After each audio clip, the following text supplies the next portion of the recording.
And we are live for week 2 fantasy football betting preview. What's going on, everybody? We had a little bit of chaos on Thursday night.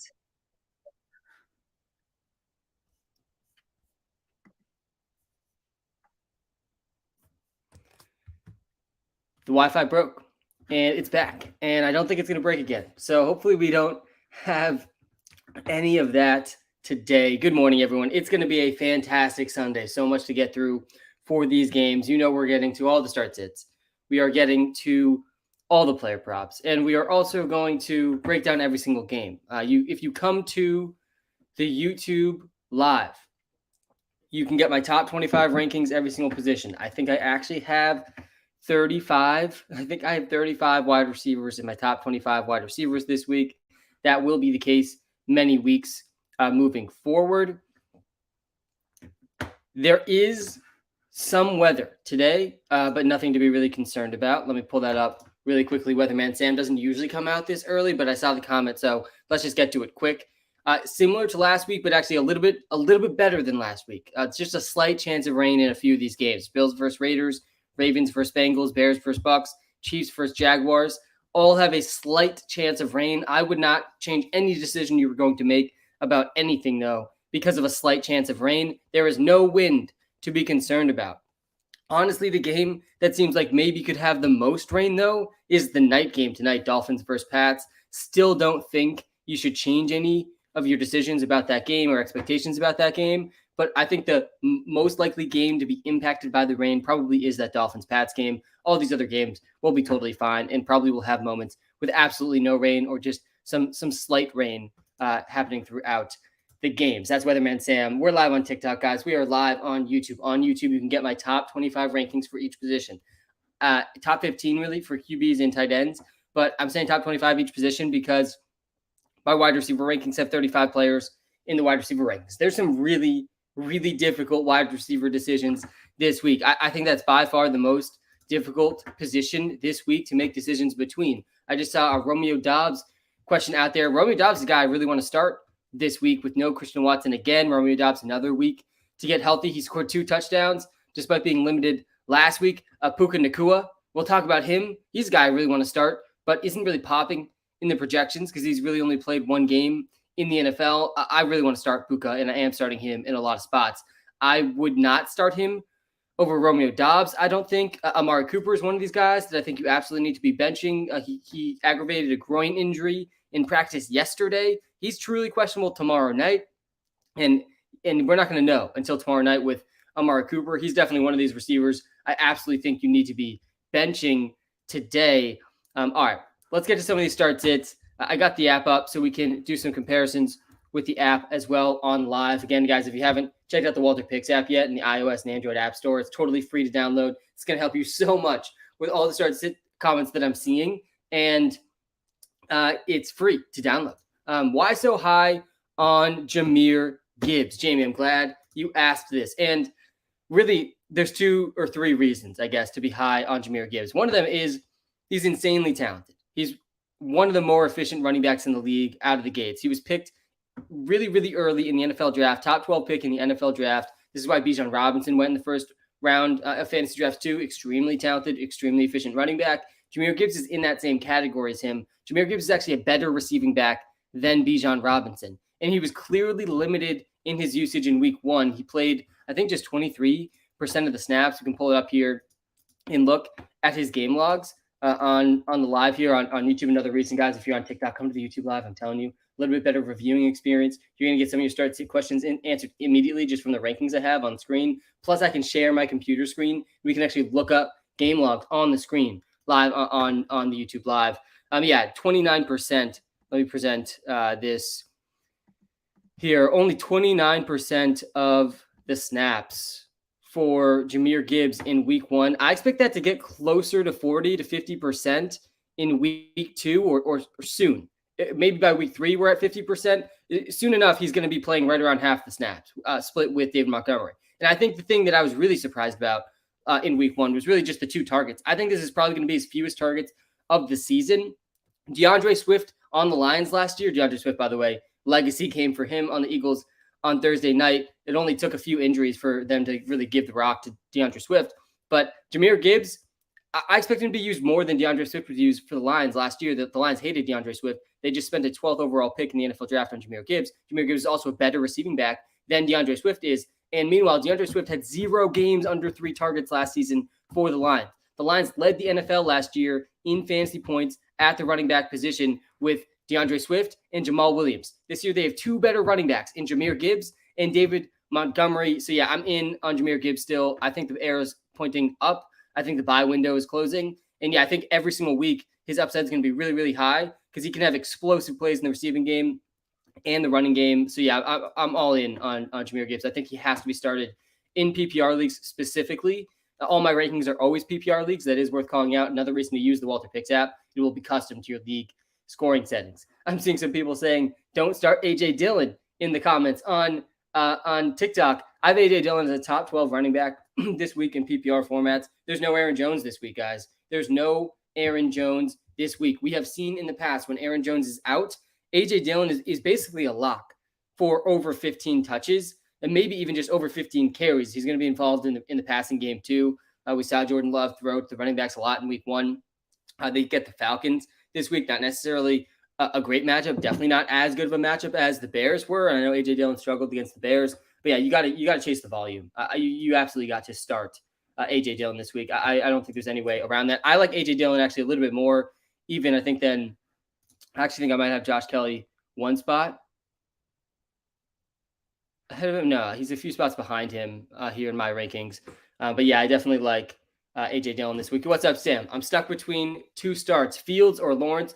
Also, Mike Williams or Hopkins. Yeah, this is a good question here on the YouTube live. Again, I'll get to as many starts hits over the course of this live stream as I possibly can. We'll be live right up till games, guys. We'll be live for the next 3 hours. So I appreciate all of you tuning in. I try to stick around. I will try to get to as many starts as I can. I also will try to prioritize start sits that I think other people might be dealing with. But again, also, if you're on the YouTube live, you'll see my top 25 rankings, every single position, scrolling at the bottom of the screen for free. That will help answer a lot of your start sit questions. Let me pull up my tight end rankings now at the bottom of the screen. Anyways, Fields versus Lawrence, that one's super, super, super close. I think we have them back-to-back in the WalterPicks app rankings. I personally, and I've been doing a lot of the sleeper daily drafts. To me, that's honestly the best DFS game out there right now in season. And I've been taking Lawrence over Fields in those head-to-head contests. Yeah, we have them QB5, QB6 in the WalterPicks app. Makes a lot of sense to me. I personally would lean Lawrence. I think Lawrence is the safer option. I think Fields has the rushing that I want in fantasy, which is why it's so hard of a decision to make. But ultimately, Trevor Lawrence is in the better game environment this week against the Chiefs. Trevor Lawrence has the better chance to throw multiple touchdowns. And I think generally the floor is just higher for Trevor Lawrence than it is for Justin Fields. On the Bears offense any given week, it really could implode. We kind of saw that a little bit last week. Justin Fields still had an okay fantasy day, 15.5 points because of his rushing. He had 59 rushing yards on just 9 carries. So like he has a floor from the rushing perspective. But yeah, to me, the ceiling from passing game is Trevor Lawrence. I would lean Trevor Lawrence over Justin Fields. It's definitely a close one. I think this one is a really tough one.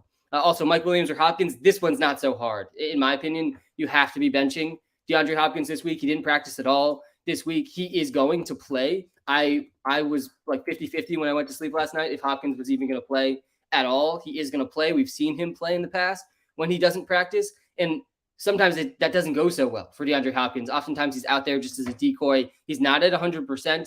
I would much rather play Treylon Burks than DeAndre Hopkins this week. And that's part of the reason I think Treylon Burks, honestly, is a pretty good start in a lot of spots. But yeah, Mike Williams is in a much better matchup this week against the Titans. So yeah, I'm in on Mike Williams. I'm out on DeAndre Hopkins. And I think that's honestly a pretty straightforward decision. Okay, half PPR. Now we're going into the tight end questions. We're getting into it now. And man, the tight end landscape was so bleak. It couldn't have been a bleaker start for tight ends in fantasy football in 2023. Week 1, no Travis Kelce, no Mark Andrews.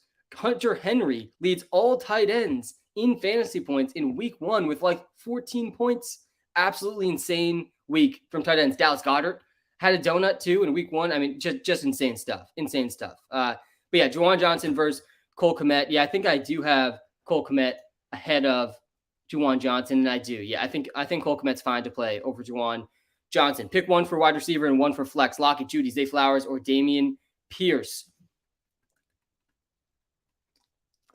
We can't be starting Dameon Pierce. Dameon Pierce, he should have been on my must bench list on the TikTok live. I'm sorry I left him out there. But yeah, we got to be benching Dameon Pierce for the second straight week. He was on my must bench list last week. I honestly, I'm regretting a little bit not having him on my do not draft list. I don't think I drafted him in any of my leagues because he's not the type of archetype, not the type of team that I want to be targeting running backs on. But guys, the Houston Texans, Laramie Tunsil's now out this week. They are now missing 4 of their starting offensive linemen. We saw it in week 1. And that was with Laramie Tunsil. So they were missing 3 of their starting offensive linemen. But guys, the Texans are not just missing 4 of their starting offensive linemen. They're also missing a couple of their backup offensive linemen. So they are literally starting practice squad level offensive linemen. That is not good for Dameon Pierce. It's honestly not good for the entire offense, but especially the running backs. I don't want to start Dameon Pierce at all this week against the Colts. It's a better matchup for him, I think, in week 2. But yeah, I'm not starting Dameon Pierce for sure this week. Absolutely not. I would much rather, even in half PPR, pick one of these 3 wide receivers. I do appreciate, though, James, in the future when you guys ask to start sits, what is the scoring settings of your start sit questions? Is it PPR? Is it half PPR? Is it non-PPR? That will oftentimes change my answers to these questions, especially when we're deciding between a receiver and a running back. That's also part of the reason the WalterPicks app is unmatched with start sit advice, because it will be custom to your league scoring settings. And also just to call out that the rankings I have on screen on the YouTube live, those are always PPR rankings. My mind almost always works in PPR at default. All right, getting back to this question, though. I want to actually pull up the wide receiver rankings to see. I think all 3 of these guys are in my top 25 wide receiver rankings. I say top 25 in quotes because there's really 35 receivers in my top 25 this week, because there's a lot of receivers that I like, and there's a lot of receivers that are like you're going to make really tough decisions between. And Judy's one of them. I think this week is a tough guy to start out of the gates. He didn't play in week 1, but Sean Payton did say he's not going to be on a snap count today, which is definitely an encouraging thing for him. Let me pull up Judy's matchup here again. Yeah, the Broncos, they get the Commanders. I think actually the Commanders are a little bit of an underrated defense. Yeah, I have Tyler Lockett here at 25. I'm going to pull up the WalterPicks app for this one too. We can actually compare all 3 of these guys on screen on the YouTube live, and then I'll give a final decision. But this one's definitely close. I lean towards like you kind of have to start Zay, and then I'm deciding between Lockett and Judy. And let's do the comparison here live on the screen. And yeah, I agree with where my mind went there. So you have to start Zay Flowers. Guys, we can't be benching Zay Flowers. Zay Flowers, his target share in week 1 was just so encouraging. 84% of the snaps. He had a 48% target share in week 1. Zay Flowers. I mean, absolutely insane stuff from Zay. A lot of these were schemed touches for Zay Flowers too, which really makes me excited about his floor in this offense. If they're going to be scheming him specific touches, it's like he's a running back out of the backfield in a lot of these plays. I'm really excited for Zay. Obviously, the one big caveat to this 48% target share for Zay is that Mark Andrews didn't play in week 1. Mark Andrews is back now in week 2. He's probably not going to have a 48% target share game again this season, but so almost no receivers. I think this actually might have been the highest percentage of any player in week 1. 10 targets for Zay Flowers in week 1. I think he has to be started this week in what could be a pretty high scoring against the Bengals. Yeah, let's just look at the matchup ratings here too. And yeah, looking at this makes me feel like you kind of have to go with Tyler Lockett over Judy. Let's sit Judy for one more week in this spot. Start Lockett, start Zay Flowers, just based on the matchup. I think it's a pretty good tiebreaker. Oftentimes, Judy does look like he has a much higher ceiling, bigger boom probability here for Jerry Judy, which makes me want to second guess that just a little bit. I do think Judy, like long term, I would take him over Lockett for the rest of season. This week, based on the matchups, though, I think I'm okay going with Lockett. Definitely a close one. But yeah, I'm starting Zay Flowers there for sure. All right, let me pull up my picks against the spread here on the YouTube live. Bad start for me against the spread, but I've always been open. The spread is really tough to pick against. I enjoy trying to pick each game against the spread. I almost never wager actual dollars against the spread. I'm 7-10 against the spread so far this season. Also crazy. Somehow the Vikings cover the spread plus 6.5 on Monday night. All right. Joshua Kelly or Terry Scary McLaurin in a PPR league. Yeah, I think I'm leaning Josh Kelly here. I think Kelly's the safer play. A little bit nervous about his matchup against the Titans. I don't hate Josh Kelly's prop, though, just in general, too. I thought they set that just a little bit too low for him. And Scary Terry didn't have a great week 1. Yeah, I'm definitely going Josh Kelly. We got him projected 3 more PPR points in the WalterPicks app. And yeah, Terry McLaurin, only 4 targets, just a 14% target share. He had 2 catches, 31 yards against the Cardinals.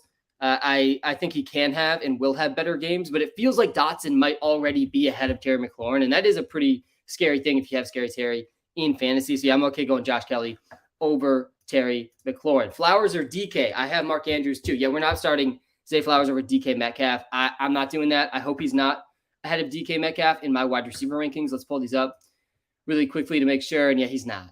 So I have Zay Flowers at wide receiver 17. I got DK Metcalf, I think, at wide receiver 9. You got to be starting DK Metcalf. Guys, DK Metcalf's over-under receiving yards today is like 64.5. Zay Flowers is at like 45.5. There's a big difference there. You got to be starting DK for sure. I love Zay Flowers. I think he's a start in most spots. But yeah, not this one. Josh Kelly or Puka Nacua. Yeah, I woke up this morning and when I was going, for my morning walk, I was thinking about, who are the guys that, and also just looking through my rankings, who are the guys that I expect to see in a lot of start sit questions today. These were definitely 2 of them, but Puka Nacua, man, it's definitely going to be in a lot of these. And in a PPR league, I am okay going Puka Nacua over Josh Kelly. In a half PPR league, I think that gets much, much, much closer. In a non-PPR league, it absolutely is Josh Kelly. Half PPR, I still think I'd go Puka, but full PPR, you got to send it with the receivers, I think, generally over the running backs. I'm in on Puka. Let me pull up this Puka thing after I get to this question for James here in the YouTube live. Again, if you're watching live on TikTok, guys, I'm telling you, the YouTube live link is right in the TikTok bio. You'll get my top 25 rankings, every position, like Burks versus Zay Jones. That question is answered for you, just right at the bottom of the screen here on the YouTube live. It's definitely Burks over Zay Jones, in my opinion. But all right, getting to this question from James. A day 1 subscriber. Everyone go get the app. It wins championships. James, seriously, shout out to you. Appreciate you. Yeah, subscribing in the WalterPicks app, it's only $5 a month, is by far the best way you could support me and the entire WalterPicks brand. It's free to download in the YouTube description in the TikTok bio. Full PPR. Tyler Allgeier or Jamir Gibbs? Yeah, James, this one has to be Jamir Gibbs. I get wanting to start Tyler Allgeier, and I actually do have him in my top 25 running back rankings this week. I think he's at number 24 or 25, but you got to start Gibbs. Gibbs' ceiling is so much higher in the pass game. Jamir Gibbs could realistically get 5+ catches today, and that just wouldn't be that surprising. He could go over 50 yards on those catches. He has such a high ceiling every week. And all the coach speak all week from Dan Campbell has been, it was week 1. We wanted to ease the rookies in. A lot of the fantasy community was not happy about that, which I understand. But also, guys, the Lions won, and they successfully eased Jamir Gibbs in to NFL action. And now he's going to get more touches as weeks go on. I actually don't even think that was necessarily a bad plan from Dan Campbell. Yes, they spent an early draft pick on him, but also, guys, it is a long season. They want to preserve Jamir Gibbs for the run down the stretch. But I think we see Jamir Gibbs get way more touches in week 2 than he got week 1. I think that's going to continue to build. I have Jamir Gibbs still in my top 10 running back rankings in full PPR, especially, James. Start Jamir Gibbs. All right. Let's get to this Puka Nacua stuff because, guys, if you have Puka Nacua, and I dropped a pretty big bag in Fab on Puka Nacua in some of my leagues. I like, by the way, I know a lot of people, if you dropped a lot of waiver budget in week 1, you might have had league mates giving you some shit.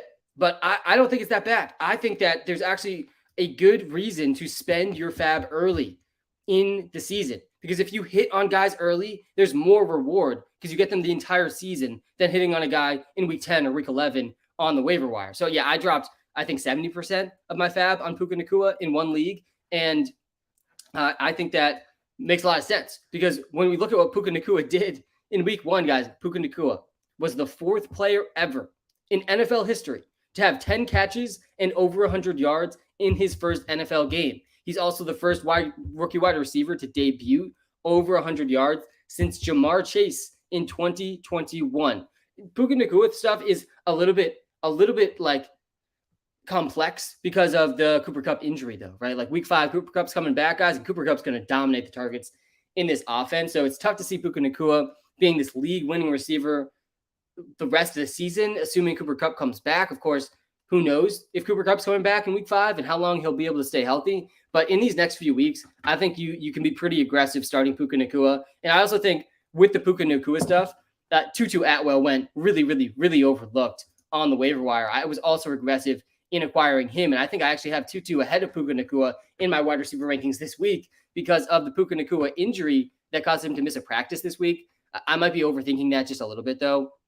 And I am still starting both of them in a lot of different spots. Good morning, Sam. Hope you had a great week. Two things. Do you like Burks today? Yes, Kylo, good morning to you. I do like Treylon Burks today. I do not think DeAndre Hopkins is at 100%. And it is a good matchup, guys, for Treylon Burks and DeAndre Hopkins today. I think I have Hopkins as a must bench, though, because of the injury that he's dealing with. I'm really nervous he's not going to be himself today, and I would just much rather start other guys that are also in decent spots. But, guys, the Chargers got, completely destroyed through the air last week. They were led up by far the most receiving yards to Tyreek Hill, basically just alone. Obviously, that will happen when you go against Tyreek Hill, and maybe that isn't just a function of the Chargers secondary, but it sure makes me a little bit more excited about Treylon Burks today. And I also believe the Titans will be playing from behind against the Chargers. All right, please pick one for flex. Flowers, OBJ, Mostert, Burks, or Gabe Davis PPR. Yeah, the answer here is Zay Flowers. It's Zay Flowers. Start Zay Flowers over Burks still. I'm starting Zay Flowers over OBJ pretty easily. I'm starting him over Mostert pretty easily. And yeah, Gabe Davis is a guy that I think is getting pretty underrated right now. But he only had 2 catches in week 1. It was against a tough Jets defense. I'm hopeful he can do better against the Raiders today, because I was pretty in on Gabe Davis in a few of my leagues and in best ball also. But yeah, I'm playing Zay Flowers over all those guys. Sam the GOAT, need to pick 2 out of 3 for PPR. Montgomery, Najee, Tyler Allgeier. Thank you, sir. God, this one's actually really tough. Let me pull up the running back rankings. David Montgomery is another really interesting kind of side of the coin here with the Jamir Gibbs stuff, because as Jamir Gibbs touches go up, David Montgomery's touches are going to go down. Meanwhile, though, I still really like David Montgomery. I think he's going to get those goal line touches for the Lions offense that led to 17 rushing touchdowns for Jamal Williams last year. That led to 1 rushing touchdown for David Montgomery in week 1. So I'm interested to see where these guys shake out here in these running back rankings. I don't feel great about Najee against the Browns at all. So yeah, I'm starting with David Montgomery here. And then I think I'm still going to have Najee ahead of Allgeier at the end of these running back rankings. Yeah, I don't actually. Yeah, I do. Najee comes in at 22, and I think Allgeier is at 25. Yep. Yeah, so I think you bench Tyler Allgeier in this one. Tyler Allgeier is going to have big weeks, but I do also think with Bijan Robinson in that backfield, Sam, take a breath. I will. Don't worry.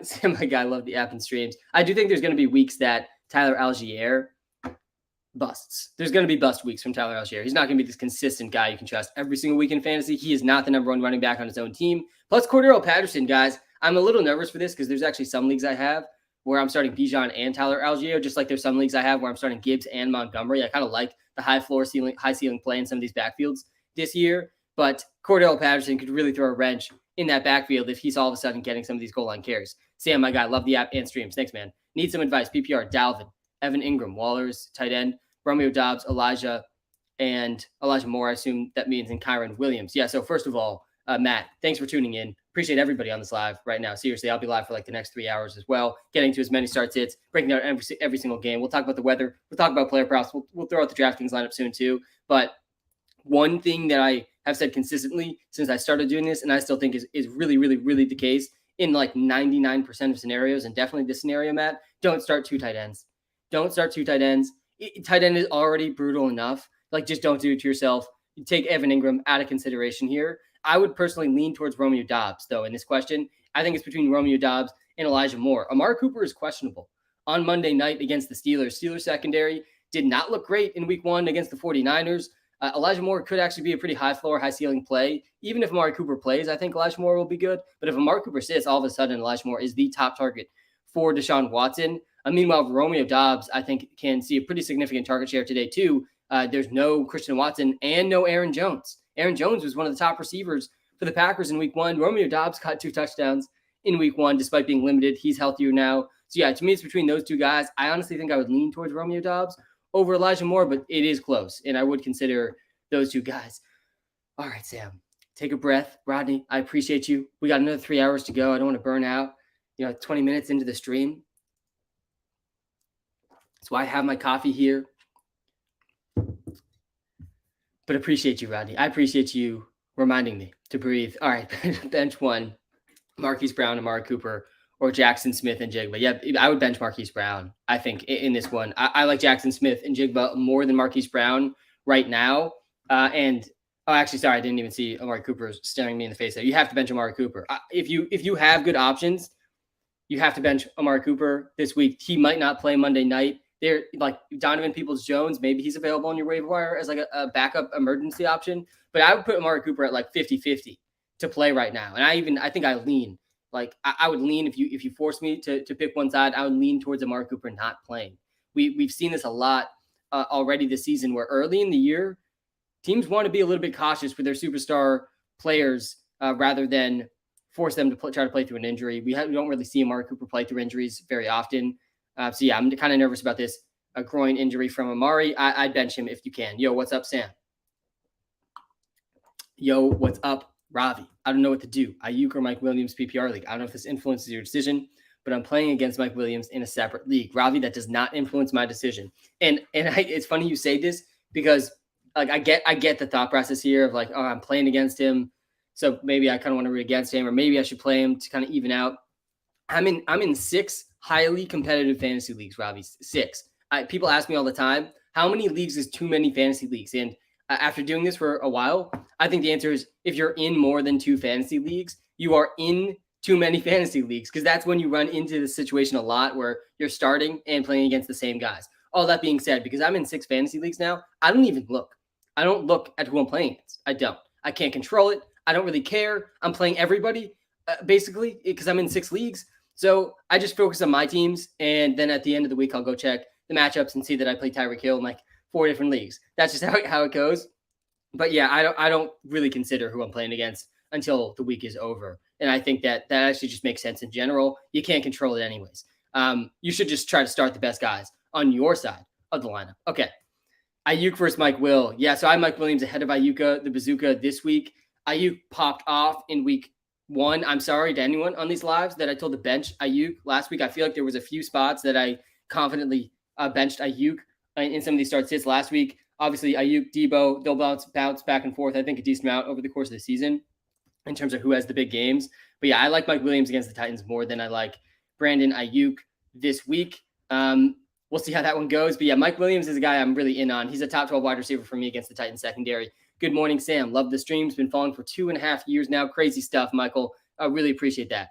By the way, if you guys are watching live on YouTube, one way that really, really helps me out, it takes you 2 seconds, is tossing a like and subscribe to the YouTube live. Hit a like on the YouTube live. Really, it helps me out like way more than you'd realize. Also, if you're watching live on TikTok, guys, just hit the follow button. Really appreciate that as well.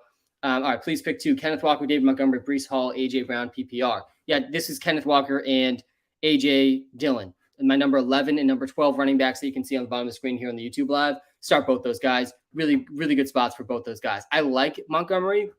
And man, was it good to see Breece Hall rip off a couple big plays in week 1. I'm excited for him too. I think he was a fantastic pick in fantasy. As he comes into form down the stretch, he's going to win leagues as long as he stays healthy. Obviously, the Aaron Rodgers stuff is brutal and not good for Breece Hall, but he can still win leagues if he gets into form. But yeah, not week 2. I'm starting Kenneth Walker and A.J. Dillon. There's still pretty clearly a touch limit on Breece Hall. Sam, huge fan. Thanks, Blake. Need some help with this week since Eckler's out. Yeah, a lot of people in a tough spot with the Austin Eckler stuff. Zach Moss, Brian Robinson, or Gus Edwards, half PPR. Please pick one. Yeah, this one's got to be Brian Robinson. You cannot be trusting Gus Edwards.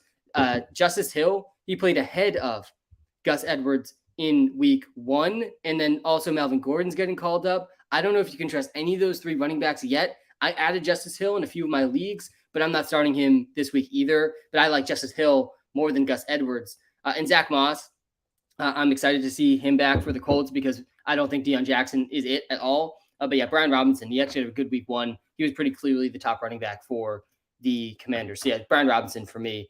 I forgot to mention Josh Kelly. Would you start Zay Flowers over him as well? I'm assuming yes. Yeah, in a full PPR league, I'm okay starting Zay Flowers over Josh Kelly. In a half PPR league, it's a little bit tougher. And also today, what's the player prop and what's the DK lineup? Kyler, thank you for asking. So first of all, the free player prop of the day. It is Jake Ferguson. Over 2.5 receptions. We are 2 for 1 on these free player props this season. We cashed Devontae Smith over 60, I think it was 60 yards on Thursday night.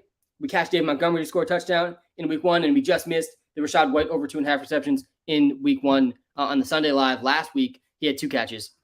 But let me pull up the Jake Ferguson stuff because, guys, they're setting this line pretty egregiously low. So Jake Ferguson, you're getting about minus 140 odds, as I saw this morning on this. So it's not like even odds, but even still, Jake Ferguson, he had 7 targets for a 28% target share in week 1.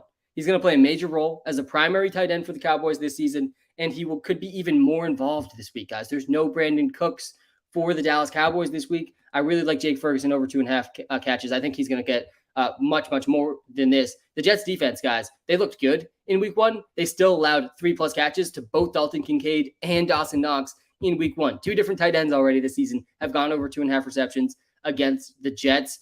You can find this prop basically everywhere. You can find it on Sleeper, by the way. If you use code Walter on Sleeper, you will still get a 100% deposit match if you are playing on Sleeper for the first time. Use code Walter. Also, if you're watching live on YouTube, the link to Sleeper to play their Pick'em game is in the YouTube description. You can use that link if you're depositing for the first time, 100% deposit match. They also have a free prop line out there in this week, Tyreek Hill over half a yard. Last week, they gave us Christian McCaffrey over half a yard, and this week they're giving us Tyreek Hill over half a yard. They're doing so many promos. It's definitely worth signing up. I'm a big fan of Sleeper's Pick'em game this year. Again, use code Walter for a 100% deposit match there. Okay, that's the free player prop. Jake Ferguson over 2.5 receptions. If you're on Prize Picks, over 3 receptions for him is fine. Over receiving yards is also fine if you can't get the receptions prop. Let me pull up the DraftKings lineup here as well. DraftKings lineup last week, guys, cashed. It cashed like pretty easily. We had the Tyreek Hill prop in. So we had the Tyreek Hill play in the DraftKings lineup last week, and that definitely went very well. I didn't get in the top 5 in the contest I was in, but I was pretty easily in the money in week 1 with the DraftKings lineup. Here's my DraftKings lineup this week. I'll talk through it in just a sec.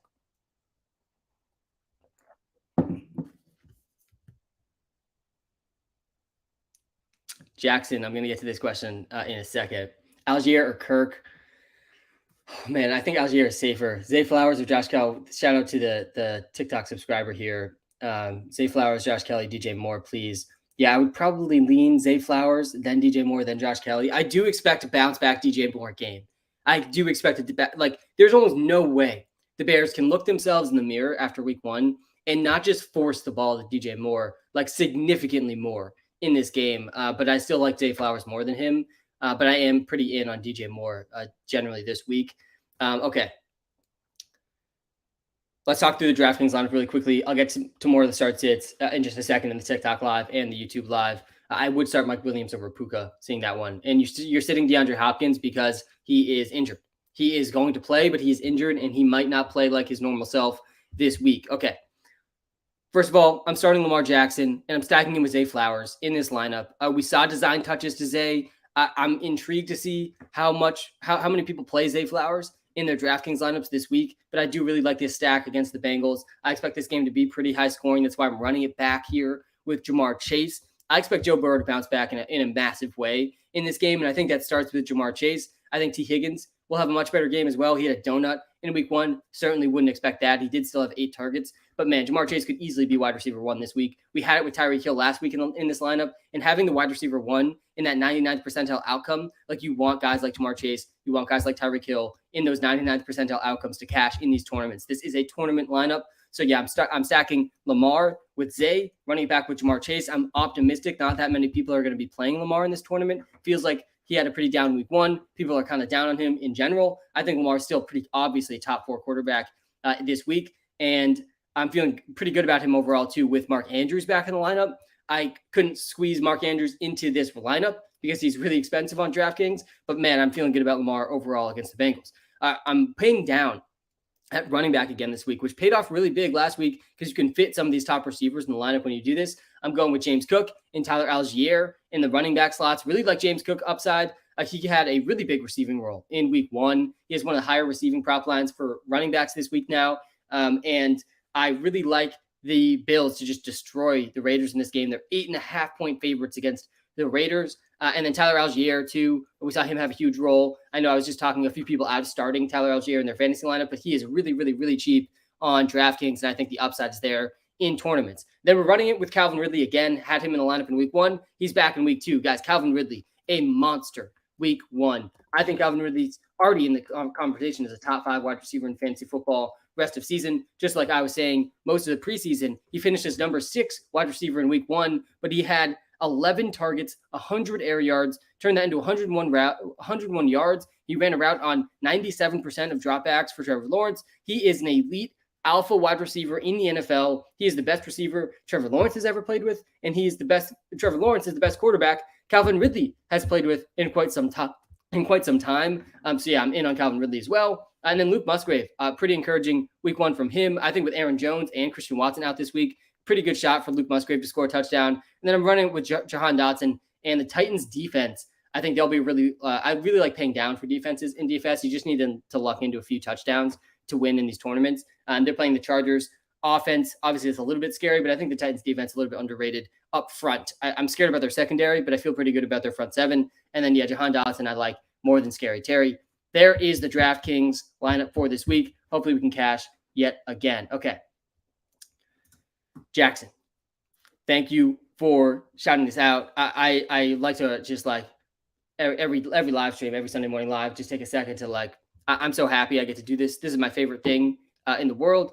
Sunday morning lives are my favorite thing I get to do each week. And the fact that I get to do this as my job is truly a dream come true, and only possible because of all of you that are tuned in right now, and all of you that aren't tuned in too, that have tuned in the past and that have tried out the WalterPicks app.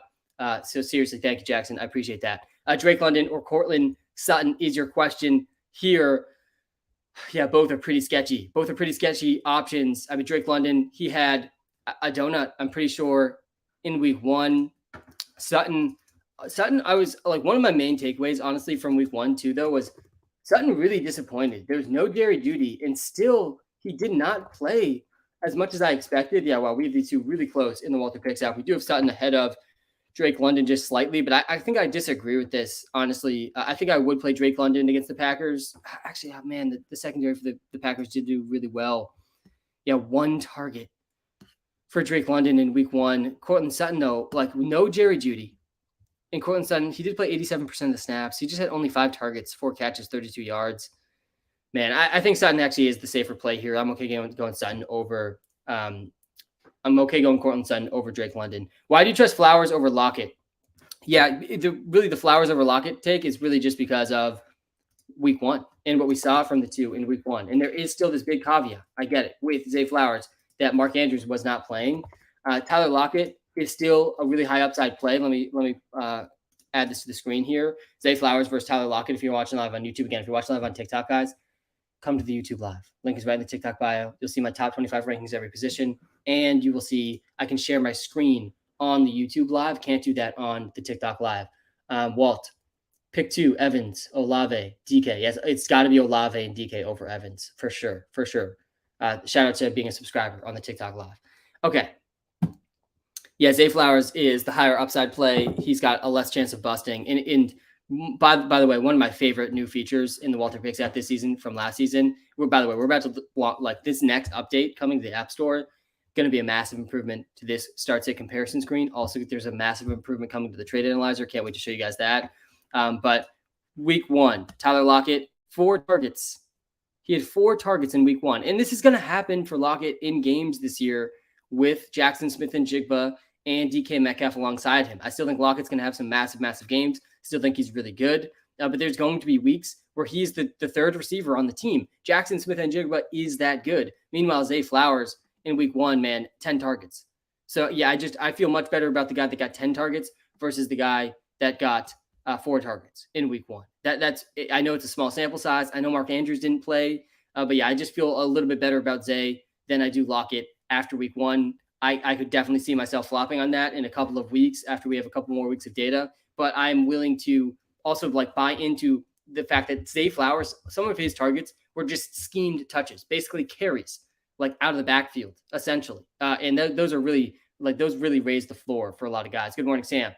I need a running back in a flex PPR league. Debo, James Cook, and James Conner. Thoughts? Yeah, I think it's James Cook, man. I think it's James Cook here. And James Cook, you got to feel pretty good about, man. Let me pull up the game logs for him too, because the game logs for James Cook, super encouraging in week 1. James Cook, really the only concern for him is how many touchdowns can he really score if he's not going to get the goal line carries? If that's going to be Damian Harris, if that's going to be Latavius Murray and Josh Allen, I think that will limit his ceiling.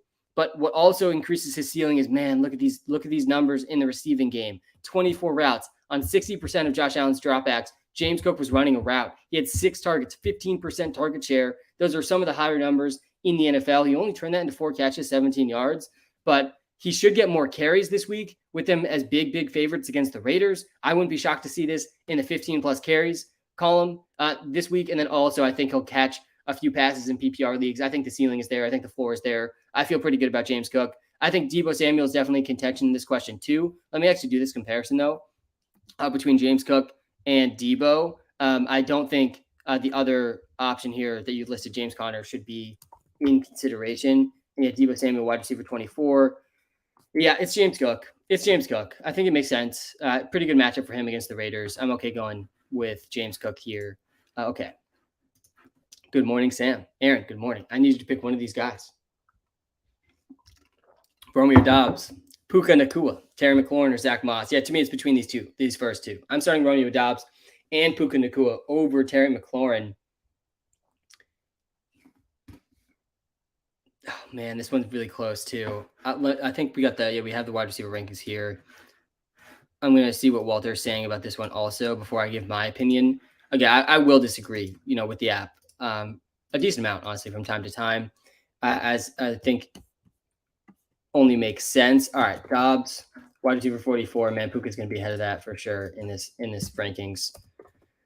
He's not 48, so we have Dobbs just slightly ahead of Puka, a little bit higher of a ceiling for Puka though, which I agree with this.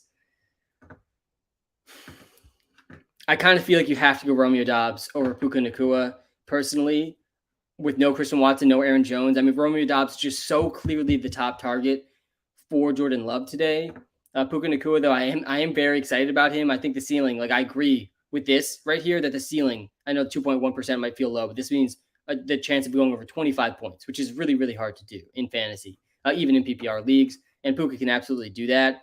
Man, the week 1 stuff from Puka was just insane. 15 targets for Puka. 41% target share for Puka Nacua in week 1. He turned that into 10 catches, 119 yards. I had this up earlier too, but man, it's just hard to put into context how crazy this Puka Nacua stuff is. 4th player ever to have 10 catches and 100 yards in his first NFL game. He's also the first rookie to debut with over 100 yards since Jamar Chase in 2021. Puka Nacua, man, is definitely a guy you got to be excited about. But yeah, I'm okay benching him for Romeo Dobbs still in week 2. Okay. Big fan. I got Walker, Mont, and Judy, and Metcalf. I need to put one on the bench. Yeah, I would put Monty on the bench in this one. I'm starting Kenneth Walker over David Montgomery, so I'm okay benching him there. Kelly or White? Yeah, I like Rashad White more than Kelly if it's a PPR league. AJ Dillon or over David Montgomery? Yes, I would do AJ Dillon over David Montgomery. I would do AJ Dillon over James Conner also. I would not. Oh, non-PPR does help there also. In a non-PPR league, yeah, I still think that answer holds true. Mondre is definitely better in PPR for sure. But yeah, I would start AJ Dillon over James Conner and David Montgomery. I don't think I'd start him over Ramondre Stevenson. I have CMC, Chubb, Garrett Wilson, and Keenan starting. No, you can't make any changes here. Garrett Wilson is definitely a little bit scarier now with Zach Wilson, but you still have to trust Garrett Wilson in most spots. I think we saw Garrett Wilson ball out plenty of times last year with Zach Wilson. So yeah, I'm starting those same guys. I wouldn't bench any of those guys for the guys on your bench there. Hey Sam, is Tyler Allgeier or Dameon Pierce a better option? Yeah, so I apologize to everybody on the TikTok live because I know if you're watching live on YouTube, Thomas, you can't see on the TikTok live. I have a list behind me of guys that you got to start and the guys you got to bench. And I should have put Dameon Pierce on the list of the guys you have to bench, and I didn't, but he should be on that list. I think you absolutely have to be benching Dameon Pierce. I actually don't even think I put him in my top 25 running back rankings on the YouTube live list. Again, if you're watching live on TikTok, come to the YouTube live link is right in the TikTok bio. But to get my top 25 rankings every position. But yeah, Dameon Pierce, guys, he's missing 4 starting offensive linemen. This offensive line was not, near the top of the league to begin with. So now they're out 4 starting offensive linemen. Laramie Tunsil's out. And then even on top of that, guys, they're not even just out 4 starting offensive linemen. They're also missing a couple of the backup offensive linemen. So now they are literally starting almost an entire practice squad offensive line. They're taking guys off the practice squad, off the street, and throwing them onto their offensive line. That is not going to go well for the Houston Texans. I actually really like the Colts today to beat the Texans. Part of the reason is that I wonder if this spread has actually moved. I got my picks against the spread here now at the bottom of the screen on the YouTube Live. Colts +1 honestly might be my favorite spread of the week. CJ Stroud, he dealt with a shoulder injury midweek. He was questionable in this game. He is going to play. Meanwhile, the offensive line is in shambles. The Colts actually looked pretty good in week 1. They almost had an upset win in week 1. So yeah, I like the Colts against the Texans a lot. I know they're on the road, but yeah, I'm playing Tyler Allgeier over Dameon Pierce like pretty easily. I don't know how I'm feeling about D-Hop. That being said, D-Hop relies more PPR flex. Yeah, Aiden, I'm feeling really bad about DeAndre Hopkins this week. It's a little bit scary. I get not wanting to bench DeAndre Hopkins because when I pull up these game logs, and man, when I saw this game log for the first time, I was like, wow, I really wish I drafted more DeAndre Hopkins. Here we have a week 1, a 39% target share for DeAndre Hopkins. Guys, these are some really large target shares we're looking at on the live today. We saw a 48% target share for Zay Flowers, a 41% target share for Puka Nacua, and now a 39% target share in week 1 for DeAndre Hopkins. He still only turned that into 7 catches for 65 yards, though. He was still only wide receiver 26, despite one of the highest target shares in the league. And he gets a good matchup this week against the Chargers. The Chargers were absolutely torched through the air last week, but he's also injured, guys. He's injured. He's expected to play. He didn't practice this week, so there's a real concern that he ends up being something of a decoy versus the Bolts. He has been less than effective at 100% health, recently in past years. I think he's a risky wide receiver too. I kind of agree here with this news report in the app. And yeah, I'm out on Hopkins. I'm starting all these other options you guys have been saying so far on the stream over Hop. And Elijah Moore is one of these guys for sure. Amari Cooper, really good chance Amari Cooper does not play. Really good chance. Amari Cooper, similar to Hopkins, like similar stuff, man. It's similar stuff. Even if he plays, he might not be 100%. Bless you. Thank you. All right. Do I start Burks, Kirk, or DJ Moore? Yes, this is a really close one. This is definitely a close one. I expected to see a lot of DJ Moore questions today, and I get why there's a lot of DJ Moore questions today. Such an abysmal start for DJ Moore, and I do really feel like DJ Moore is going to have a much bigger game this week for the Bears. The Chicago Bears, they get the Tampa Bay Buccaneers, though, and this is not a good matchup for the Bears. The Buccaneers defense is very underrated. We saw it in week 1 against the Vikings. They have a very good defensive line that is not good for the Bears. Meanwhile, though, you got to expect DJ Moore to be more involved this week. You have to expect them to force the ball to DJ Moore more this week. I still think I like Treylon Burks, though, the most here. I have Treylon Burks ranked at number 20 in my wide receiver rankings, and I think I have DJ Moore just a little bit later here in these wide receiver rankings. I feel much better about Burks than I do DJ Moore. Let me actually make sure. I actually have DJ Moore here at 15. Wow. Oh man, this is tough. I feel like Moore maybe does have a higher ceiling. Now that I'm seeing that I have him at 15 in these wide receiver rankings, I think Christian Kirk's maybe right at the end. I don't think Christian Kirk's in contention here. But yeah, actually, I think I'm changing my answer here. Go DJ Moore over Treylon Burks. I kind of want to move Burks up a little bit in these rankings, though. I'm more down a little bit now after seeing this and hearing my thought process there. I'm going to do it. We're going to move him down here to 19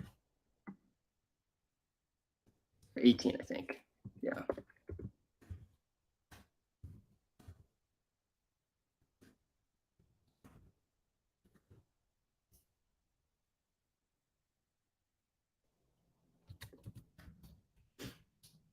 Yeah, I would play DJ Moore over Treylon Burks still, but I do think I had DJ Moore just a little bit too high here. I do think that he's going to get the ball much more.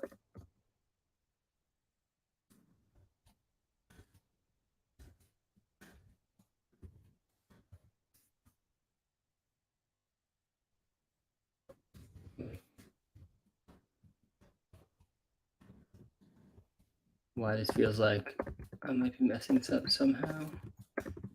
Maybe maybe I actually did have 36 players, though, in here. All right, new wide receiver rankings are up. But yeah, I go DJ Moore over Treylon Burks. Super, super close. Carlton Davis is out. LFG. Yeah, that's definitely good news for DJ Moore if that is in the Bucs secondary, which I kind of think it is. Let me refresh the news here. That's actually a good reminder. NFL Network's Ian Rappaport reports Lions running back Jamir Gibbs will play a bigger role in Week 2 against the Seahawks. The drum has been beating for this really since the game ended last week. Definitely is good news for Jamir Gibbs and the Detroit Lions offense and Jared Goff. But yeah, guys, start Jamir Gibbs. Gabe Davis or Hopkins? I'm starting Gabe Davis over Hopkins. Judy or Gabe Davis? I'm starting Judy over Gabe Davis. D-Hop or Lockett? I'm not starting D-Hop this week. I don't start him. I'm starting Lockett over D-Hop. Chris Jones is going to be playing this week. Mark Andrews and Travis Kelce, blessed. They are back in Week 2. Thank God for the tight end position. Christian Watson, Aaron Jones, they're both going to be out this week as well. Let me just refresh the Twitter feed here to make sure there's no other additional news that we're missing out on.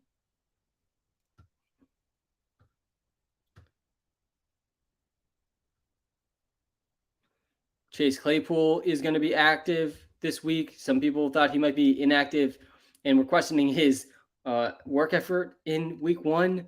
Deontay Foreman, he's going to be inactive Week 2. That's definitely a big bump to Rashawn Johnson's belief in that backfield. Brandon Cooks is out. We already knew that.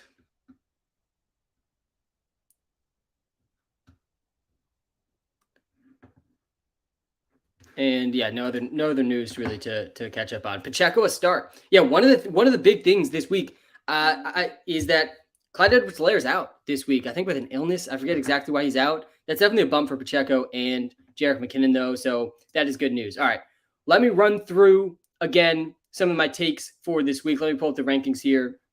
All right, let's pull up a comment here. Actually, before we pull up a comment, let me just run through my takes for this week. First of all, you got to be starting A.J. Dillon. There's no Aaron Jones. There's no Christian Watson this week. I think Jerry Jeudy can be started in a lot of spots this week as well. He's back, not expected to be limited in his touches. I think Josh Kelly can be started in a lot of spots this week as well. I have him as my number 16 running back this week. I have A.J. Dillon at number 12, so I like him more.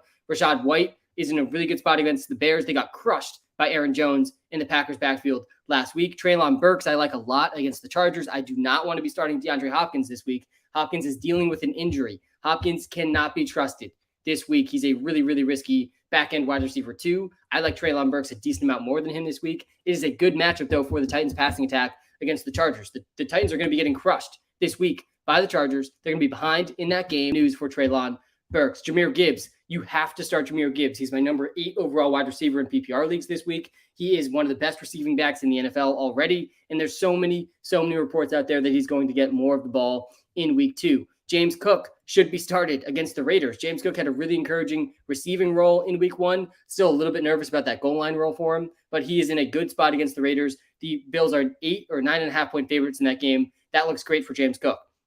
Zay Flowers had a 48% target share in Week 1. Absolutely bananas stuff for Zay Flowers in Week 1. And I don't think we're going to see that again for him this season. I don't think we might see that for any receivers again this season. But also Mark Andrews is back. I still like Zay Flowers, though. They're giving him a lot of touches. He's the most talented receiver they have after Mark Andrews. Jahan Dotson, I like a decent amount this week over Terry McLaurin. I think DJ Moore is going to get the ball much, much more this week. This is less of an analytical take for DJ Moore and more of just a narrative take for DJ Moore. You can't expect the Bears to give him just 2 targets in many more games this year. The Bucs secondary didn't look great last week. Their front 7 looked really good. I don't think the Bears are going to be able to run a lot against the Buccaneers. So yeah, I feel good about DJ Moore getting much more than the 2 targets he had last week. He was out there for 100% of the snaps, or nearly 100% of the snaps. He ran a route on a 100% of Justin Fields dropbacks last week. Feel good about DJ Moore getting much more work this week. Kenneth Walker, another guy I really, really, really want to start. And Lamar Jackson, I haven't seen any start-sit questions with Lamar. So that's a good sign that people know they need to start Lamar. But start Lamar Jackson, guys, this week with Mark Andrews coming back. All right, running through the guys you absolutely need to be benching. First of all, Aaron Jones, he's out. Christian Watson, he's out. DeAndre Hopkins, he's in, but limited. Don't start DeAndre Hopkins. Cam Akers, do not start Cam Akers. Kyron Williams played ahead of him in Week 1, and it's a tough matchup for the Rams against the 49ers on the ground. Don't start Antonio Gibson. I am hoping and expecting better things ahead for Gibson than his week one, where he got me negative points in one of my leagues because of a fumble and just doing absolutely nothing else but fumbling basically in week one. 3 carries, 9 yards. He had 1 catch for 10 yards and a fumble. I mean, just brutal start for Antonio Gibson. Only 35% of the snaps in week one. He's clearly behind Brian Robinson. Cannot be trusted this week. I know I was going to see some Melvin Gordon questions out there. Don't trust him for the Ravens. He was on the practice squad. Justice Hill and Gus Edwards will both be ahead of him. And I don't really even trust either of those guys this week either. Deion Jackson can't be trusted. He is a practice squad level player. A special teams level player, not practice squad, special teams level player. Deion Jackson is a special teams player.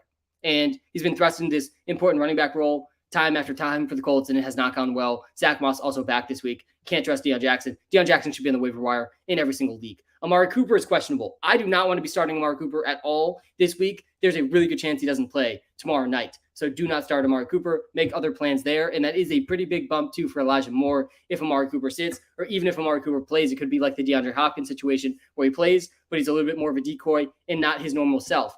Darnell Mooney, Tyler Boyd, Van Jefferson, Sky Moore. Please don't start any of those guys either. Okay. I'm seeing a lot of Tutu Atwell questions. I'm seeing a lot of Puka Nacua questions. And I think that I have Tutu Atwell ahead of Puka Nacua in my rankings this week because of the Puka Nacua injury. I might be overreacting to that injury that caused him to miss practice this week a little bit. He is going to play, and they've down-talked the impact of that injury.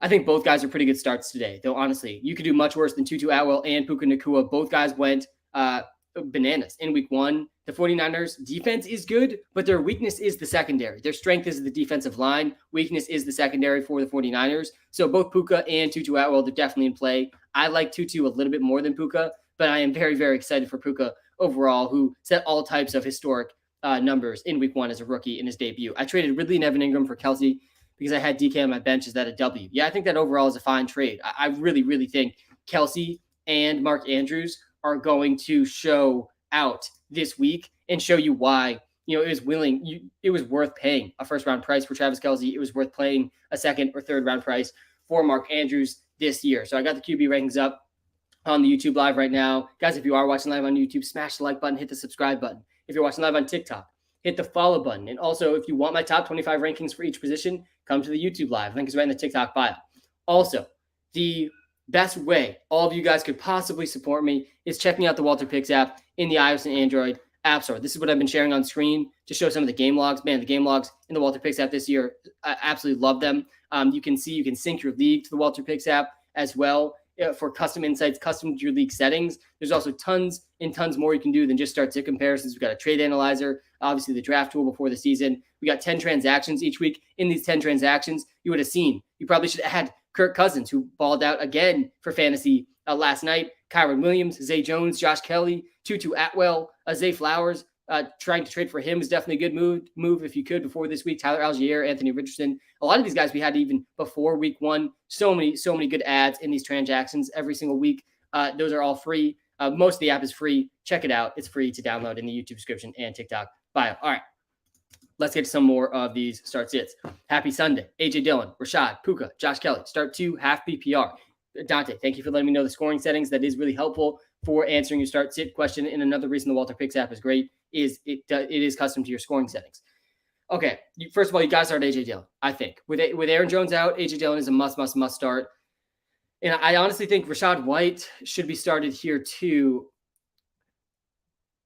I have A.J. Dillon as number 12 running back and Rachaad White is number 15 in PPR. I do think Rachaad White gets a little bit of a bump down in half PPR. Josh Kelly, maybe a slight bump up. But yeah, I think I lean towards Dillon and Rashad over Puka in a half PPR league. In a full PPR league, I might feel a little bit differently. But that's how I would lean. Here's my running back ratings up on the screen again.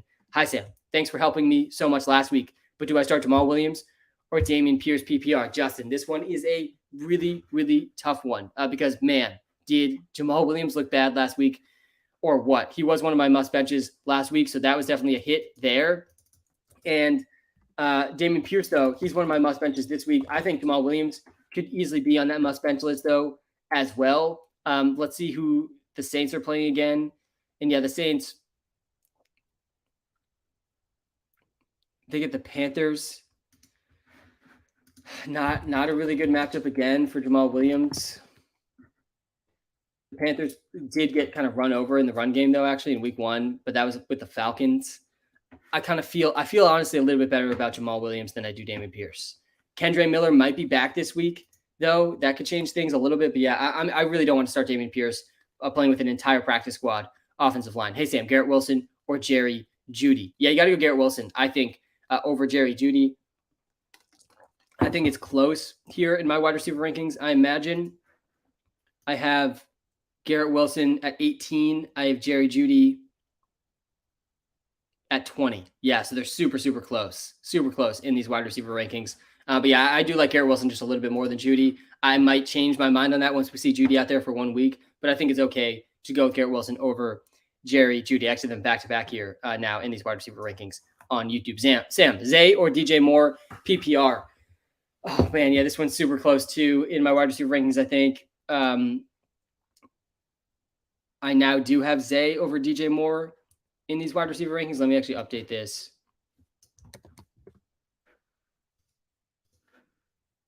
On this list.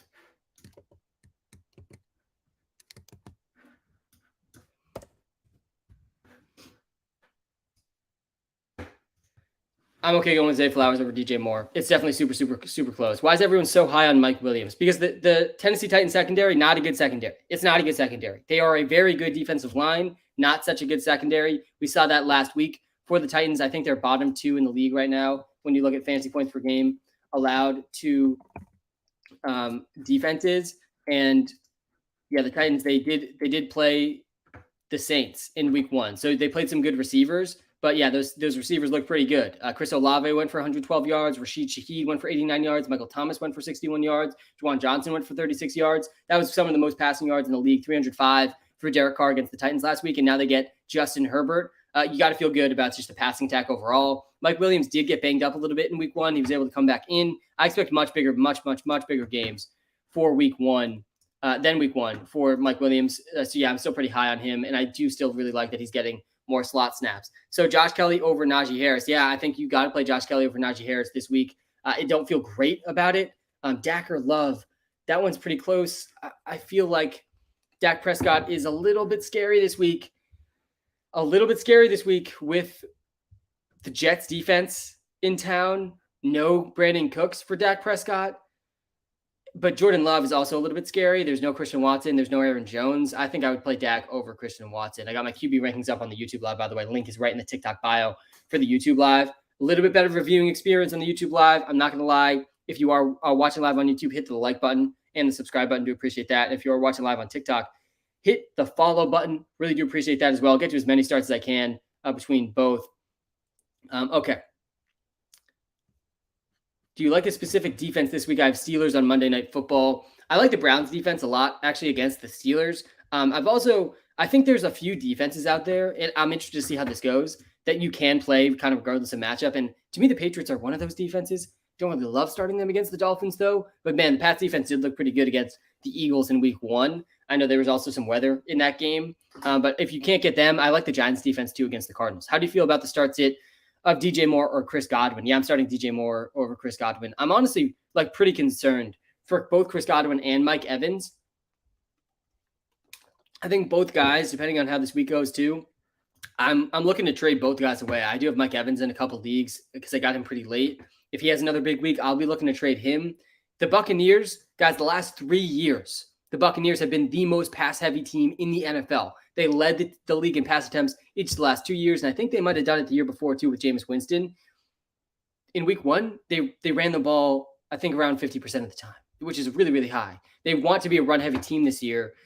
Much different identity than we've seen in the past, and it's not going to be good for Mike Evans or Chris Godwin. DraftKings lineup. Yep, we got the DraftKings lineup. DraftKings lineup cashed last week, kind of with ease. We had Tyreek Hill in there, and that's a big reason why. And this week, the receiver that I really think you need to be playing in tournaments is Jamar Chase. I'm expecting a huge bounce back from the Bengals. A really, really fun game I expect between them and the Ravens. That's why I'm stacking Lamar Jackson with Zay Flowers, running it back with Jamar Chase to start out this tournament lineup. Also want to call out, this is a tournament lineup.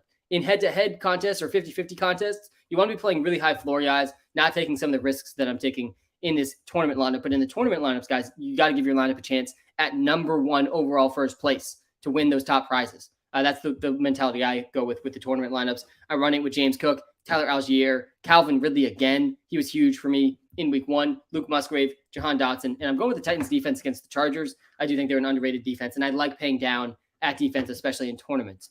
That's the DraftKings lineup this week. Obviously, trying to make this your own. Tweak it where you can. I think if I were to tweak this lineup a little bit, I'd probably look at trying to get Tyler Allgeier maybe out of there, maybe James Cook out of there, maybe Luke Musgrave out of there, move that around a little bit, or also even potentially paying down at quarterback. I do kind of like Anthony Richardson if you're going to be paying down at QB, or even Daniel Jones or Brock Purdy if you're paying down at QB this week in tournaments. Marquise Brown or Brian Robinson. Yeah, I am okay.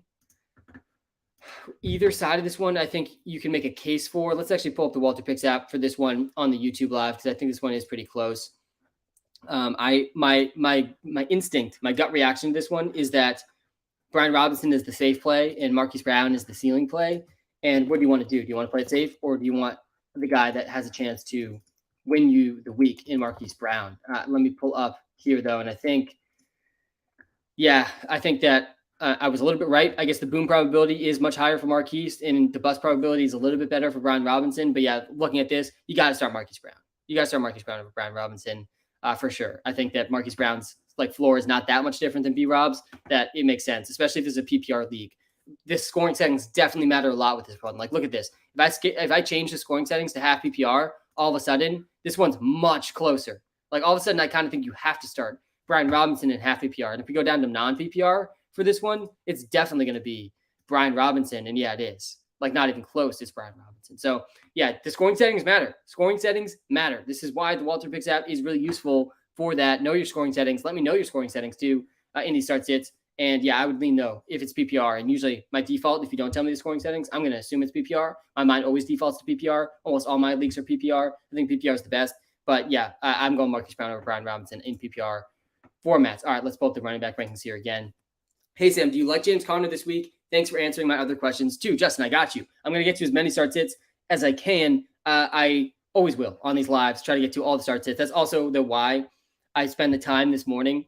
I wake up very early. I read through all the news. I look at all the projections, and then I make my own top 25 rankings for each position, because I know realistically, I'm not going to get to everyone's question. I want to. I'm not going to be able to. And I think that this is a good solution to get to a lot of them to help answer a lot of the ones that I can't get to.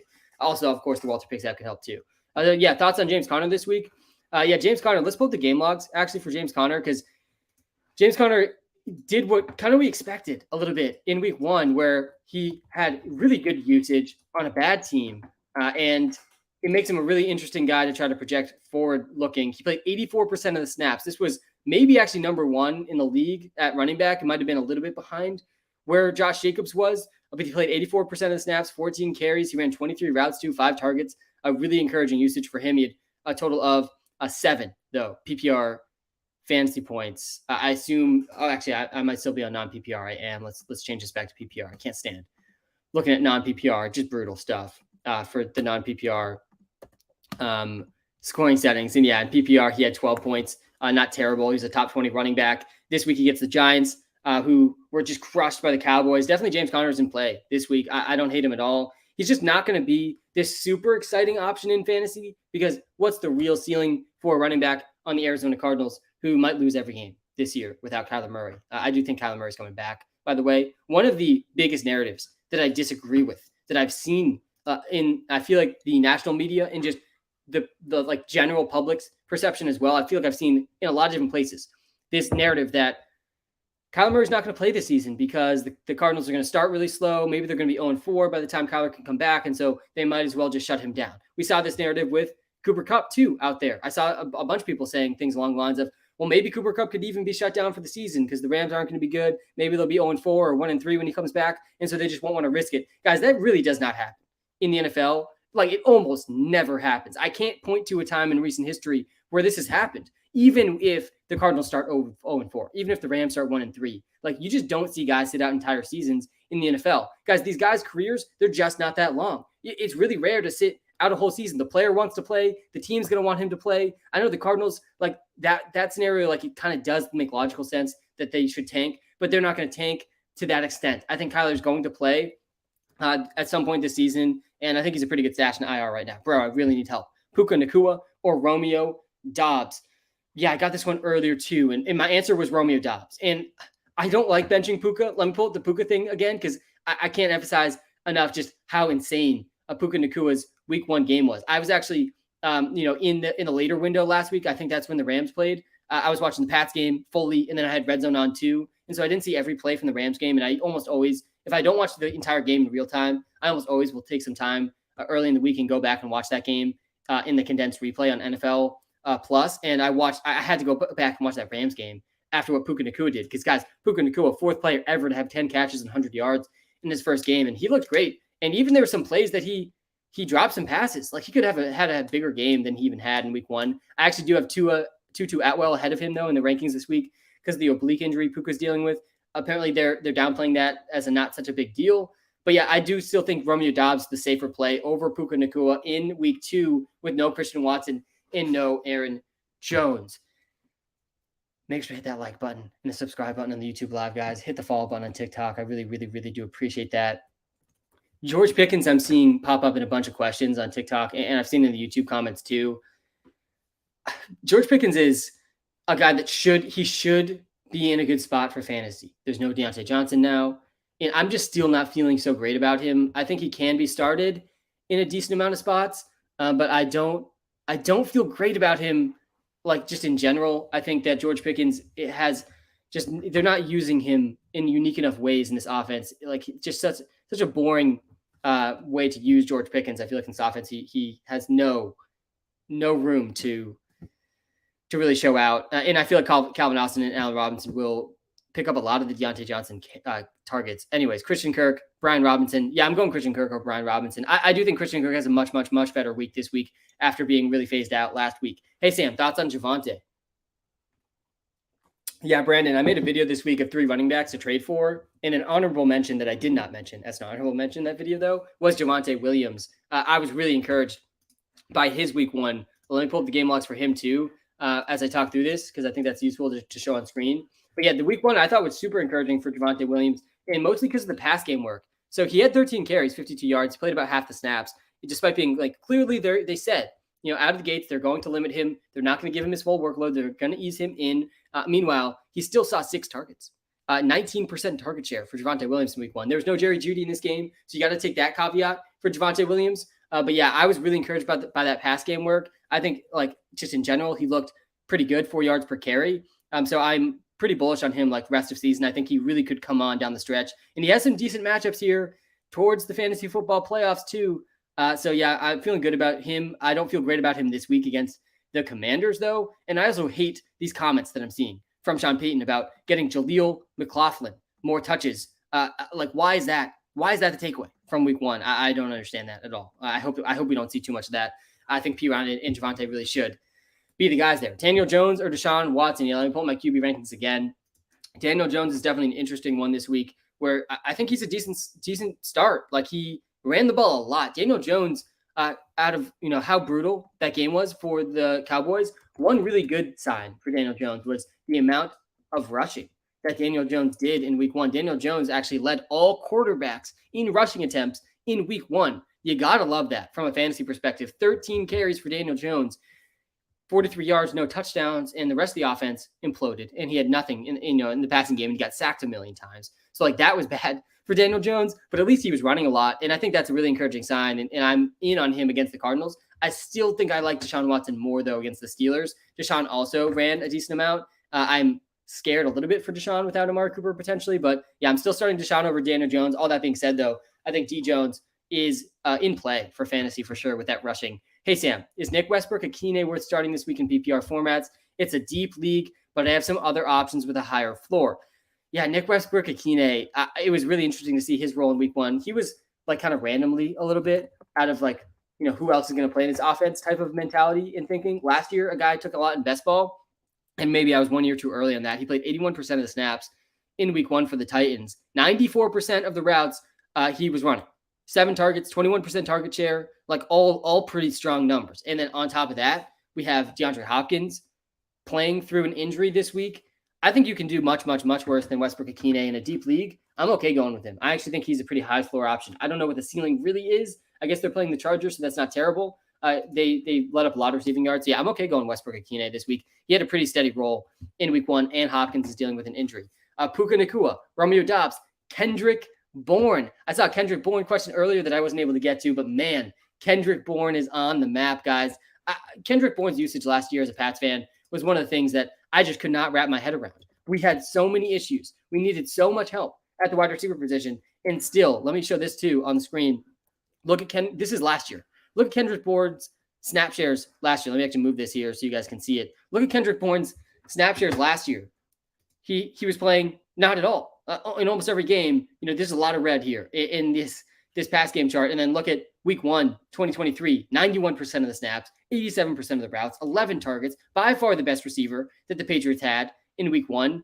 So he's definitely in play. I'm still, back to your question, Cade, as a Pats fan, I'm excited about this. But back to your question, don't start him, I don't think, over Puka or Dobbs. I'm starting Dobbs over Puka. I'm starting Puka over Bourne.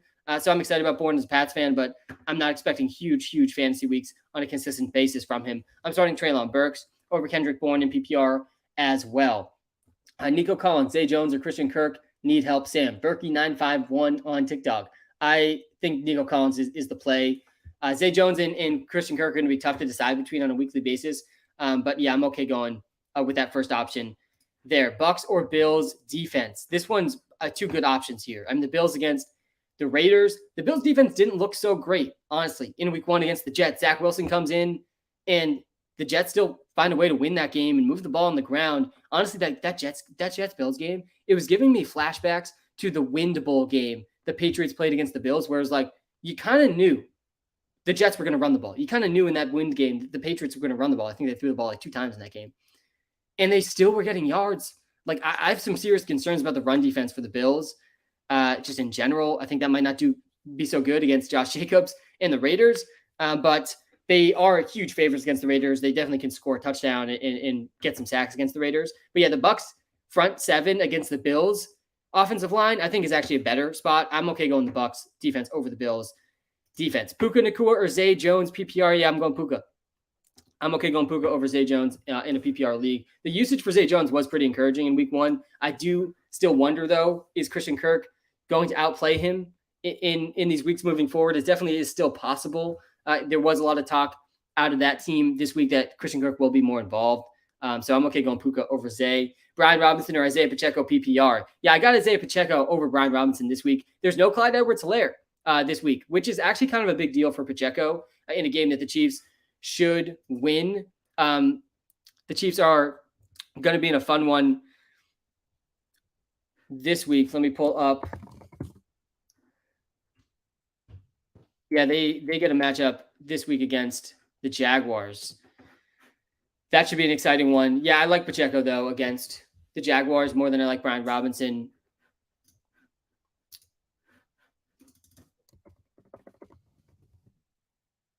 Last week, I'm sure Pacheco managers were not feeling great when they saw Clyde Edwards-Helaire run out there for the first snap of that game. Clyde actually played, I think, around 25-30% of the snaps last week, so not a tiny injury there for the Chiefs. With him out, that's pretty big for Pacheco and McKinnon. In the Commanders, they're against the Broncos. Pretty good run defense there. So I'm okay going Pacheco over Brian Robinson. I think that one is pretty close. I'm absolutely going to be playing Tyler Lockett over Mostert in a full PPR league. This one's honestly not that close, Jonah. Ayuk or Mike Williams? Oh, man. Yeah, I have Mike Williams ahead of Ayuk this week. And I would have told you the same thing last week. I got to eat my L's. Like, I'm going to be very transparent when I'm wrong about things. Last week, I was wrong about Mike Williams over Brandon Ayuk.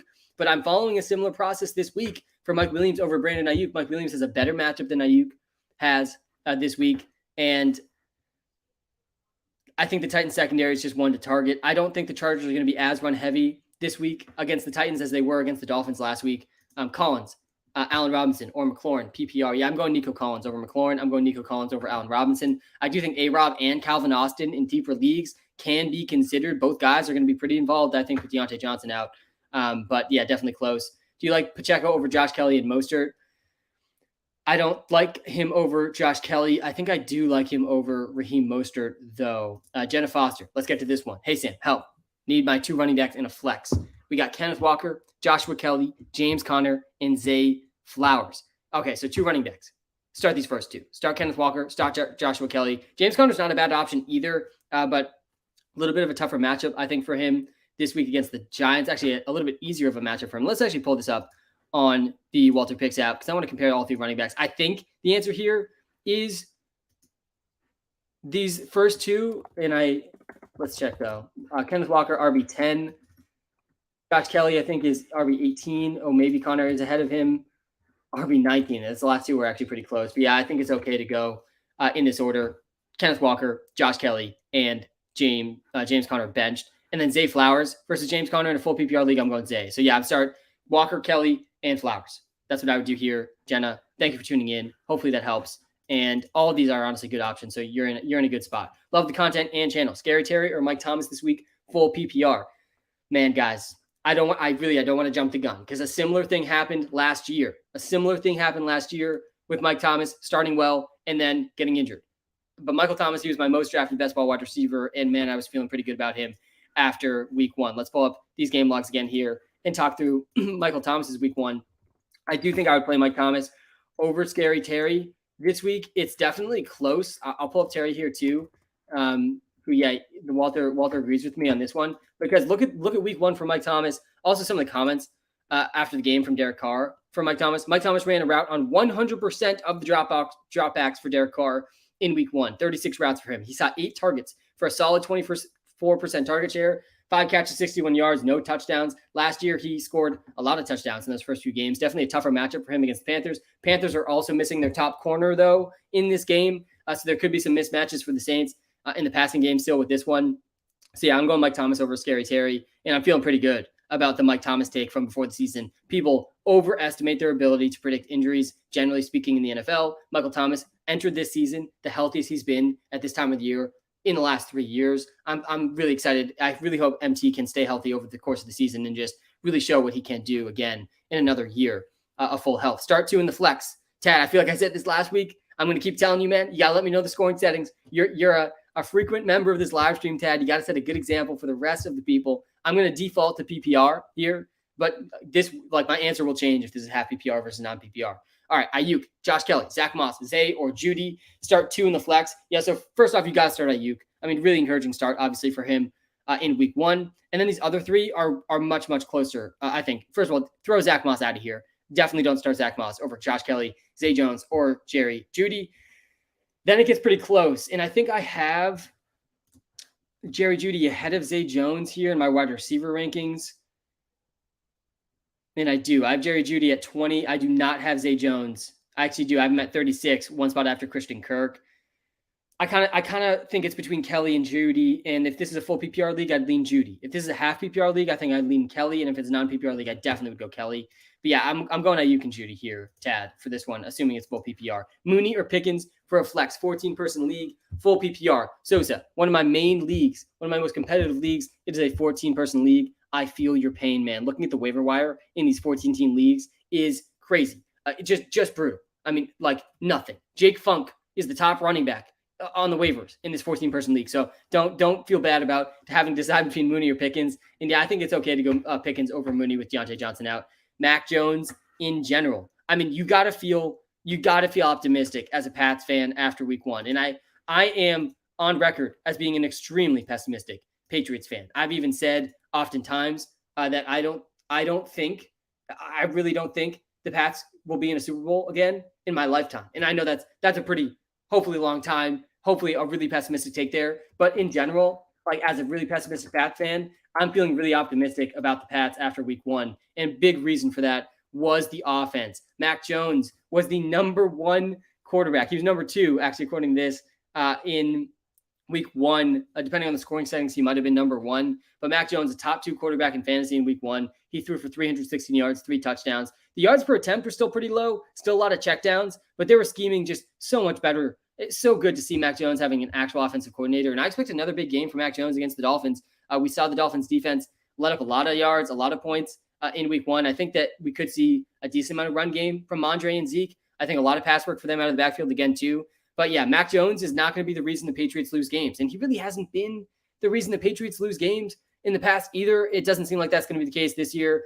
But I will say, as optimistic as I am after that game, we can chalk up. It was like another. I feel like there's been so many of these, like an almost Mac Jones comeback. Like how many almost Mac Jones comebacks can we have and still feel optimistic about? Almost came back. Like when we look back at the end of the season as Pats fans, it's gonna be another one of these games where it's like they could have won that one, and that actually might end up being the one game difference between the playoffs for them. They're gonna have to beat some good teams this year, and that should have been one of them in week 1. But yeah, feeling pretty good just about Mac Jones and the offense overall after week 1. Need one wide receiver, one flex out of Puka, Judy, Breece Hall, and Tyler Allgeier. Yeah, I'm starting Puka. I actually think I might be starting Judy over Puka in these rankings too. I think that's what I have. Yeah, I have Judy at 20. I have Puka down here at 32. It's close. I honestly think I might start both these guys. If this is a PPR league, I'm okay going Puka and Judy. I would go Puka and Judy here. Sam, been here for 3 years now, and your app is amazing. Joey, thanks, man. Led me to the championships 3 years now. That's what I'm talking about, Joey. And let's make that 4 years now. Let's go 4 years. Elijah Moore, Romeo Doubs, or Gabe. I'm assuming that means Gabe this week. Pick 2, full PPR. Yeah, I think it's these first 2. I like Gabe Davis against the Raiders, but I like Elijah Moore against the Steelers more. And Elijah Moore, really, he could have a really high floor and ceiling if Amari Cooper is ruled out. And there's a good chance, I'd say 50-50 shot, Amari Cooper doesn't go. And it could be, even if he goes, similar to this DeAndre Hopkins situation this week, where I think you got to bench DeAndre Hopkins because he's trying to play through an injury. Could be similar with Amari Cooper. That's good for Elijah Moore. And then Romeo Doubs also is walking in to just this massive role due to injuries. Christian Watson's out. Aaron Jones is out. Romeo Doubs is the clear top option in the receiving game today for the Packers. That's definitely good news for him. I think Luke Musgrave will play a big role, and I think A.J. Dillon too. But yeah, I'm okay going with those first 2 guys. In Sam We Trust. How's it going, Sam? Yarshma, it is going great, man. I was down pretty bad, honestly, on Thursday night with the live stream debacle. On Thursday night, I was like 20 minutes, maybe less into the live, and the internet cut out. Construction worker just cut straight through the internet cord. Zero internet. Could not come back from it. We got internet now, though. Yarshma, it's been good so far today. And honestly, the game Thursday night, the bad vibes did not continue into the game. We still cashed on the Devontae Smith prop, and it was just a great game overall. I'm feeling great heading into this Sunday. So thanks for asking, Yarshma. Hope you're doing well also. All right, Javonte Williams, James Conner, or Breece Hall in a full PPR league. Yeah, so I'm okay benching Breece in this spot. I think James Conner is probably the safest. Let's actually, I'm interested to see what Walter says about this one. My gut reaction here, though, the answer is James Conner. Javonte Williams in half PPR, I think, is a little less exciting. I'm interested to see, too, in these running back rankings at the bottom of the screen. Yeah, we can see there's James Cook at 14. I think James Conner will come by soon in these rankings.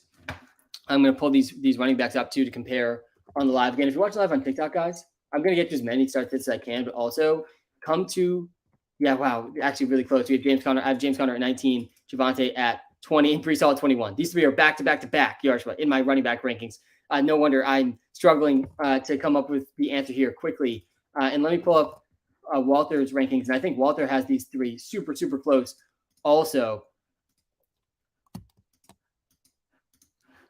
If I compare these 3, yeah, James Conner's just a little bit higher than Javonte. They're actually both at 12.8. Javonte has a little bit higher of a boom probability, but we were looking at this earlier. And I mean, the usage is definitely going to be the best for James Conner out of all 3 of these guys. He played 84% of the snaps. That might have been number 1 among running backs. I think I got to pull. Let's look at Josh Jacobs quickly. I think Josh Jacobs maybe played more snaps than that, but if he didn't, I think that might have been the highest snap percentage. Maybe like Josh Jacobs played more raw snaps, but a lower percentage. Yeah, I think that is the case. I think James Conner led all running backs in snap percentage in week 1. So definitely that's super encouraging for him and his usage. And now he gets a much better matchup this week against the New York Giants, who got just crushed last week. So yeah, I'm okay going with James Conner. He also ran a route on 77% of the passing plays for the Cardinals. 5 targets, solid 17% target share for him. He only had 8 yards. And the Cardinals offense isn't going to get many yards, isn't going to get many points, but I think James Conner's role is good enough to start over both these guys. And I mean, like soon, I think we'll be starting Breece Hall pretty easily in this situation. But we got to see Breece Hall just get a little bit more work before we start him every week. Sam, what's up, Phil? Richardson or Burrow? Appreciate you, Brody. Appreciate you as well, Phil. Appreciate everybody in this live. I always end my stream saying time is the most valuable thing. Thanks for spending some time with me today. And seriously, thank you all for spending some time with me this morning. It's my favorite thing to do. Favorite time of the week. We got football on our TV screens in just a couple of hours for the best time of the week. And this one's pretty close. I'm pretty excited overall about what we saw from Anthony Richardson in week 1. I don't know how you couldn't be excited about what we saw from him in week 1. A little bit of a sad ending to his first game where he got knocked out at the goal line trying to make a comeback. But he's okay and he will be playing. All that being said, man, you still got to start Joe Burrow here against the Ravens. Joe Burrow, I know he had a brutal week 1. I'm willing to kind of throw that entire game out for the Bengals, though. We've seen that offense be explosive so much in the past. I think Joe Burrow bounces back huge. That's part of the reason I'm playing Jamar Chase in my DraftKings lineup this week. I think you got to start Joe Burrow in almost all spots still this week. So yeah, first time joining, Adrian. Thanks, man. Really appreciate that. Anyone who's here for the first time, shout out to you. I don't know how you found this live, but I appreciate that you're here, and I hope you come back sometime in the future. I have ETN and Rashad White as running back, AJ Brown and Olave for wide receiver. Need help with a flex. All right, Garrett Wilson, Dameon Pierce, Cortland Sutton, or Williams. One quick shout out with this question, Adrian. There's a lot of Williams in the league. Is it Jamal Williams or is it Mike Williams? Because those are huge differences. If it's Jamal Williams, bench Jamal Williams here. If it's Mike Williams, I think I would actually start Mike Williams here. If other people are thinking about starting Dameon Pierce, do not start Dameon Pierce. The Houston Texans are missing 4 starting offensive linemen today. And on top of that, they have a couple backup offensive linemen also out. There's legitimate practice squad players starting at the offensive line for the Texans. You cannot start them. I also really like the Colts +1. I'm interested to see if that line's moved at all, but I like the Colts +1 in that matchup too. I'll pull up my picks against the spread at the bottom of the screen here. But yeah, I would start, if that's Mike Williams, I would start Mike Williams. If that's not Mike Williams, I would start Garrett Wilson in this one. That's how I would go in this starts it question. All right. Hey, Sam, don't know what to do here because it's close, but I want to know what you think. James Conner or Zay Flowers in a PPR league. Yeah, I'm starting Zay Flowers here, Anthony. And I am generally someone, like I say this all the time, sometimes with these start sit questions, because this is the way I think it makes sense to think about things. I like to think about a lot of things in the world probabilistically, like what's the best case scenario here? What's the worst case scenario here? What's the ceiling? What's the floor? And a lot of times in start sit decisions, you do come to a point where it is, do I want to play it safe and lock in the guy in James Conner who's going to get the ball at least 15 times in this game, minimum? He led all running backs in snap share in week 1. He ran a route on 77% of the passing plays for the Cardinals. Extremely high usage for a really bad team, though. So that's why his ceiling's not that high. It's not that bad of a matchup against the Giants. But let's be honest, Zay Flowers' ceiling is much higher than James Conner. We saw it in week 1. Zay Flowers had a 48% target share, by far the highest number across the league in week 1. Mark Andrews is back now. I'm not expecting another game with Zay Flowers over a 40% target share, but still it just showcases the ceiling for Zay. And we also saw, just with the ball in his hands, the ceiling for Zay is insanely high. He could take it to the house any given play. He's really good at creating yards. So yeah, the floor play, it's James Conner. The ceiling play, it's Zay Flowers. In my personal approach to life and to fantasy is I usually like to lean with the ceiling play because I want to obliterate my matchup. I will like to shoot for the ceiling. That is just a little bit of my natural tendency is to shoot for ceilings. That's part of the reason I risked every dollar I had 3 years ago to start this company in the first place. That was a pretty big risk, but I thought the ceiling made sense. So yeah, I'm going Zay Flowers. A little bit of a tangent there, but yeah, it's close. I think it's reasonable to be close on this decision, and I'm starting Zay Flowers. The one case where I think it does make a lot of sense to go for the floor play though in fantasy is if you have a huge lead after Thursday night, or generally you're playing a team that you should just crush, then it makes some sense to just stick to the guys that have the better floors. All right, Joshua Kelly, Javonte Williams, or Garrett Wilson in flex PPR. I like Josh Kelly a decent amount more than Javonte Williams this week. Let me pull those running back rankings again. I think Josh Kelly over Javonte in PPR is fine. I kind of want to start Garrett Wilson, though, over these two guys. And Josh Kelly and Garrett Wilson is close, I think. I'm interested to see what Walter says about this one, too. But even if Walter disagrees with me on this one, I'm okay going with Josh Kelly on the bench and starting Garrett Wilson. I get being a little bit more scared about Garrett Wilson now that Zach Wilson is starting. But, guys, we've seen a huge ceiling from Garrett Wilson last year, even with Zach Wilson. And yeah, I actually think Walter's probably going to disagree with me on this one after seeing those rankings. And yeah, Walter has Josh Kelly projected for 13, Garrett Wilson projected for 12. Definitely a much safer floor for Garrett Wilson. And yeah, much safer floor for Josh Kelly than Garrett Wilson, but a much higher ceiling for Garrett Wilson. Cowboys is a little bit scary of a defense for Garrett Wilson. Kind of a scary defense too wow, these are both two really good defenses against their positions. First wide receivers for the Cowboys, but they also played the Giants, who just got crushed. I am scared a little bit, I guess, for the passing game for the Jets in this game with Zach Wilson. So yeah, this is another one of these, Luke. If you're playing it safe, and maybe you should, given the Jets' offensive situation, Josh Kelly's the safe play here. Josh Kelly's getting minimum 15 touches. He should get some catches too in PPR, but the ceiling is absolutely higher for Garrett Wilson. I lean Garrett Wilson, but this one is definitely extremely, extremely close. All right.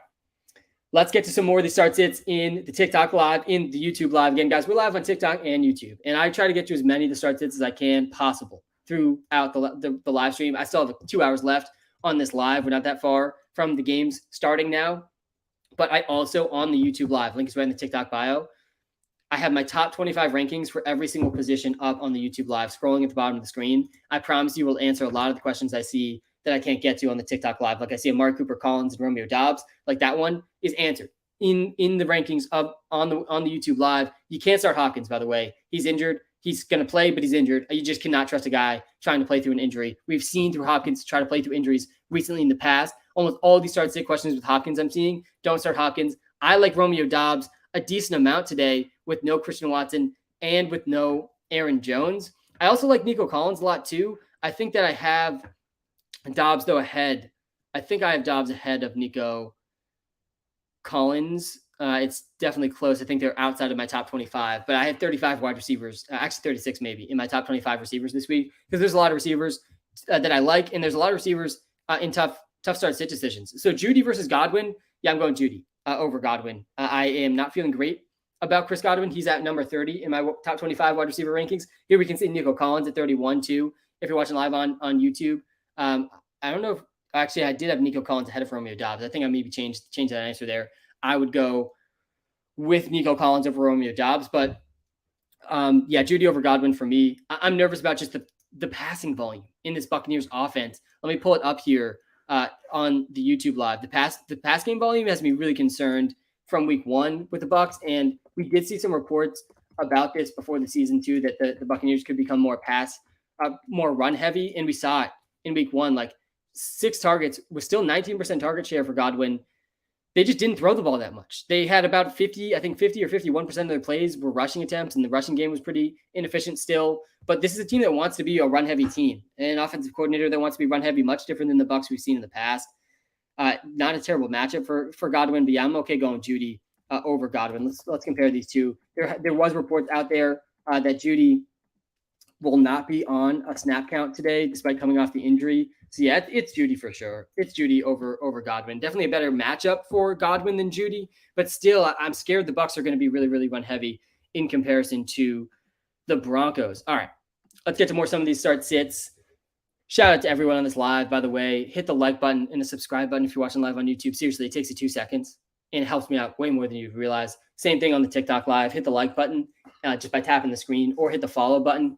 On TikTok too, I post weekly content on TikTok. We have 32 content creators on the WalterPicks team too. Make sure you toss them a follow on TikTok if you haven't yet. It's teamname.WalterPicks. They are all putting out great content every single week about their teams, about the NFL, and of course about fantasy and the hilarious 32-person league they're in together. All right, Joshua Kelly or Ramondre Stevenson. PPR leagues, you got to go Mondre. I think you have to go Ramondre Stevenson over Josh Kelly. And yeah, I have Ramondre at number 9. I think I have Josh Kelly at number 16 in my running back rankings. So yeah, I'm going Mondre over Kelly. And Mondre was used a lot in the past game. I expect that again against the Dolphins. Austin Eckler had a pretty good game last week against the Dolphins. I think Mondre can have a good game this week too. There is a lot of questionable guys. I think 3 maybe starting offensive linemen for the Pats are questionable today. And we might not get an official report on that yet because it's going to be the night game. But yeah, overall, I still think Mondre is well ahead of Josh Kelly. Najee Harris or Kyren Williams. Yeah, man, this is where we're at here in week 2. We got Najee Harris versus Kyren Williams. I still am going Najee Harris over Kyren Williams. I'm nervous for Najee just in general. He doesn't make explosive plays. And Jaylen Warren looks more explosive than him. And the Steelers offense looked pretty bad in week 1, but they played for the 49ers. I think we got to all take just a little bit of a deep breath with the Steelers offense. I've never been super bullish on the Steelers offense, and I know there's a lot of hype going into the season that Kenny Pickett looked great in the preseason. I don't really care how good you look in the preseason, by the way. We saw that with DJ Moore in the preseason. The things I care about the preseason is just who is out there with the starters. That's literally the only thing pretty much I care about. Like who is playing with the starters, who's going to have a role this season. I don't care if you look good in the preseason against some other team's practice squad players. But anyways, I digress. Weatherman Sam, we trust, and crazy weather, any crazy weather today. All right. Weatherman Sam actually came out maybe the earliest ever that Weatherman Sam has come out in these live streams, because I start these lives really early. Basically, I wake up, I do all my research, and I go live. And then I'm live basically till the game start. And someone, like, first comment today was like, Weatherman Sam, what's going on? But let's get back to Weatherman Sam here, because there is some weather to be aware of, at least today. In each of these lives, I will talk just a little bit about the weather. As the season goes on, we 100% will have times where the weather actually plays a huge impact in games. We saw it a little bit in week one. We did call those games out last live stream about some of the heavy rain. Definitely that affected the Bengals game a decent amount. But anyways, there's some slight chance of rain today in the Bills versus Raiders game, the Ravens versus Bengals game, Bears versus Bucks game, and the Chiefs versus Jaguars game. I'm going to pause on that last game for a second because that game's, I think, actually a little bit different. But slight chance of rain. I use slight chance of rain specifically here in this weather report to indicate this is nothing to be concerned about. It is not. I don't think any of these games are going to be as impacted by the rain as any of the games we saw in week one. Like there's going to be some moments in some of these games where there's some light rain. Like I think maybe a couple moments in some of these games with some heavy rain, but it's not going to be like throughout the entire game. And it's not going to be that heavy of rain just in general. So I'm not too concerned about it, but there will be some precipitation in the Bills versus Raiders, Ravens versus Bengals, Bears versus Bucks, Chiefs versus Jaguars games. Okay, this last game, though, the Dolphins versus Pats game, I actually think there could be some pretty heavy rain in this game. This is the game I'm most concerned about being impacted by the rain. I think this is probably worst case for the Dolphins versus the Pats, who really are going to rely on the pass game. But I still don't think really like any of this weather should change any of the decisions we make or expectations we have about these games, because there is zero wind to be concerned about in any of the games today. Wind is always the thing to watch out for the most.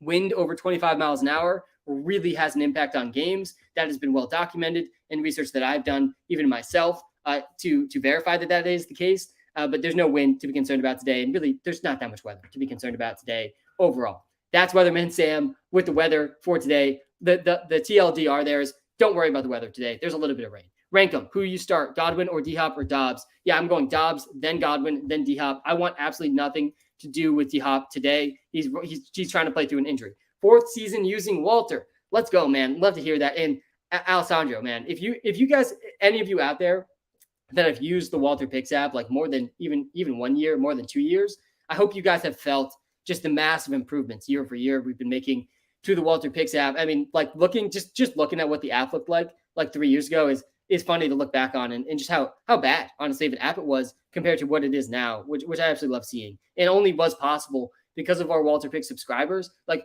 from day one, I've been pretty adamant and open that like we grow the company through the subscribers, and then we grow the company with subscriptions, and then we invest all the money right back into improving the app for the subscribers. That's been going really great, and that will continue to be the case. Anyways, St. Brown for Gibbs and Cooper. Fair trade. Yeah, it's a fair trade. I think I'd probably prefer St. Brown, but Gibbs is going to be really good. I think Gibbs can win leagues and PPR leagues, and Amari Cooper's also pretty good. So, yeah, I think it's a fair trade overall. Good morning, Sam. What are your prize picks today, boss man? Yeah, so I am actually I would encourage you to also check out Sleeper. If you're playing on prize picks, I would also check out Sleeper's Pick'em game, and you'll get 100% deposit match too if you use the code Walter. Use code Walter when you sign up for Sleeper, 100% deposit match. And they have a free Tyreek Hill prop today, over half a yard. But my favorite prop today is Jake Ferguson's prop, over 2.5 receptions. That is the free prop pick of the day. We're 2-1 so far on these free player props. I'm not sure Prize Picks has this one. If they do, it's probably at 3 receptions because it's minus 140 about on the sports books. I do like Sleeper's Pick'em game because they have dynamic odds, so there's a lot more options just in general because of that. But I also like Jake Ferguson's receiving yard prop today too. Jake Ferguson, guys, he had 7 targets, 28% target share in week 1. And now there's no Brandon Cooks for the Cowboys against the Jets. He's going to play a major role as a primary tight end for the Cowboys this season, and he should be even more involved this week without Brandon Cooks. Walter is Ferguson projected for 3.7 receptions. I think that even might be an under projection there, and his line here is at 2.5.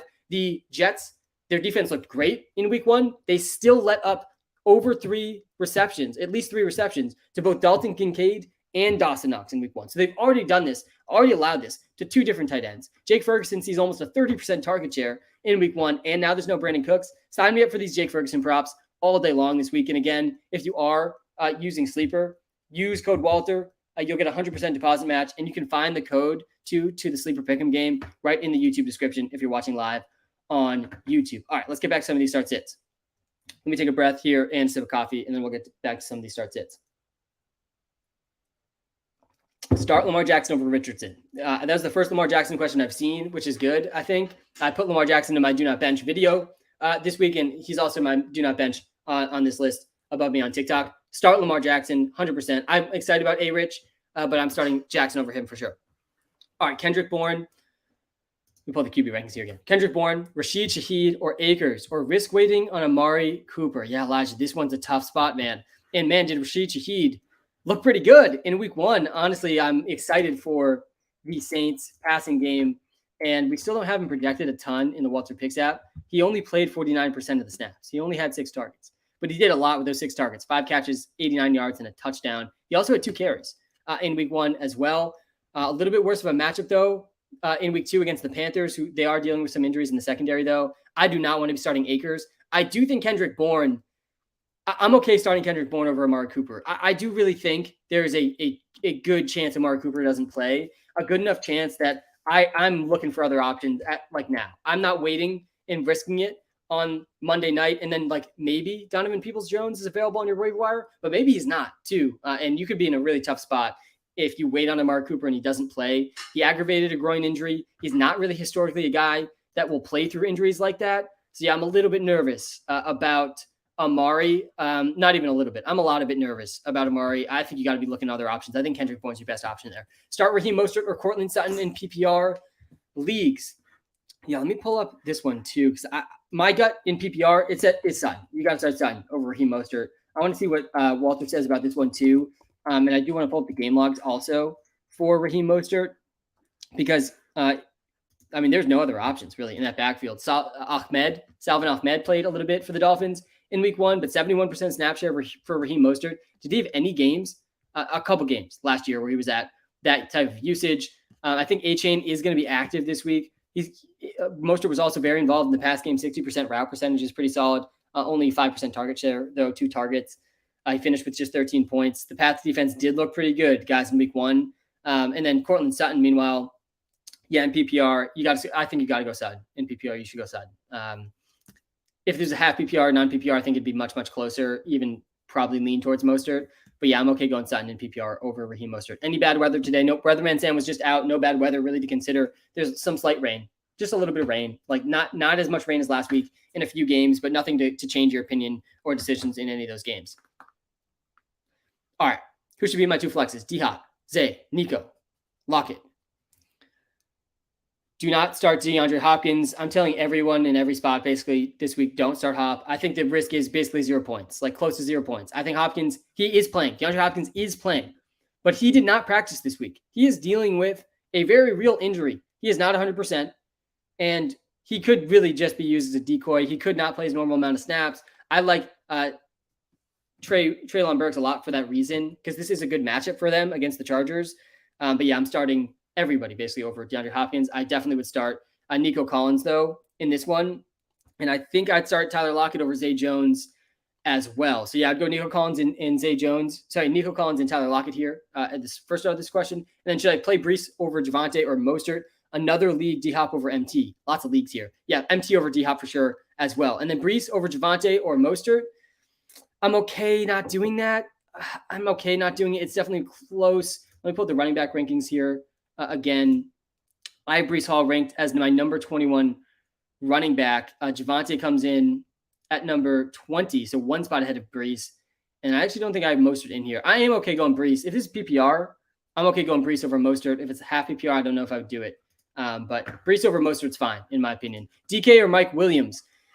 Yeah, both these guys I like a lot this week. I think DK over Mike Williams, though. It makes a lot of sense. I like Mike Williams a lot. I think DK's prop line, though, is maybe 10, 15 yards higher than Mike Williams, and that's enough for me to just straight up DK over Mike Williams pretty much every time. Morning, Sam. Hope you're good. Thanks, man. I hope you are good as well, Xavier. Full PPR, Evans or Dillon without Jones? I think it's Dillon. I think it's Dillon without Jones. I like AJ Dillon more than Mike Evans and Chris Godwin this week without Aaron Jones. Oh wow, half PPR plus 0.1 per rush. Yeah, I think we see AJ Dillon get like a minimum of 15 carries in this game, at least 15 touches. So yeah, I like AJ Dillon a lot more than Evans with that context. All right. We also have Khalil Herbert or Elijah Moore. D'Onta Foreman expected to be a healthy scratch. Yeah, D'Onta Foreman a healthy scratch is a little bit surprising. And I think it is honestly more so a really good sign for Roschon Johnson. I know Roschon Johnson, another one of these guys, I think got a little overlooked in the week 1 waiver wire game. Now, I see Roschon Johnson even still out there in the waivers in some of my leagues where I don't have a guy to drop to get him. But I think Roschon Johnson is a pretty good ad right now based on this news of D'Onta Foreman being a healthy scratch. Roschon Johnson looked like the best running back for the Bears in week 1. I know he played like in garbage time, but he was trucking people. He looked really good. And he was also really, really involved in the passing game when he was out there.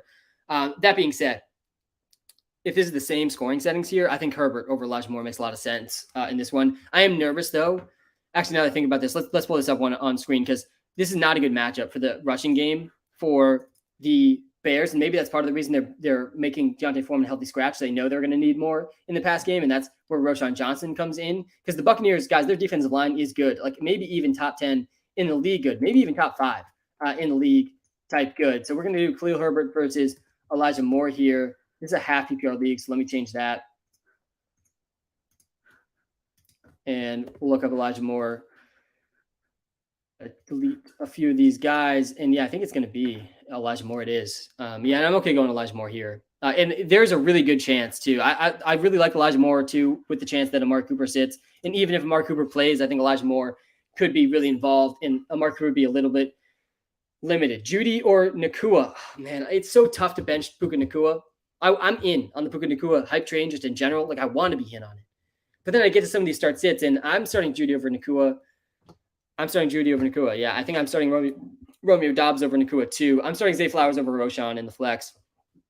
All right, start Treylon Burks, Hollywood Brown, Kyron Williams, or Tutu PPR league. Yeah, it's Burks, man. It's Burks. Start Treylon Burks this week. It is a good matchup for him against the Chargers. He was out there basically every single snap last week. Let me pull up the game logs here on the YouTube live for Treylon Burks. I absolutely love being able to pull up these game logs, if you guys can't tell, because like it is useful. There's a lot of players to keep track of, and Treylon Burks, really good usage.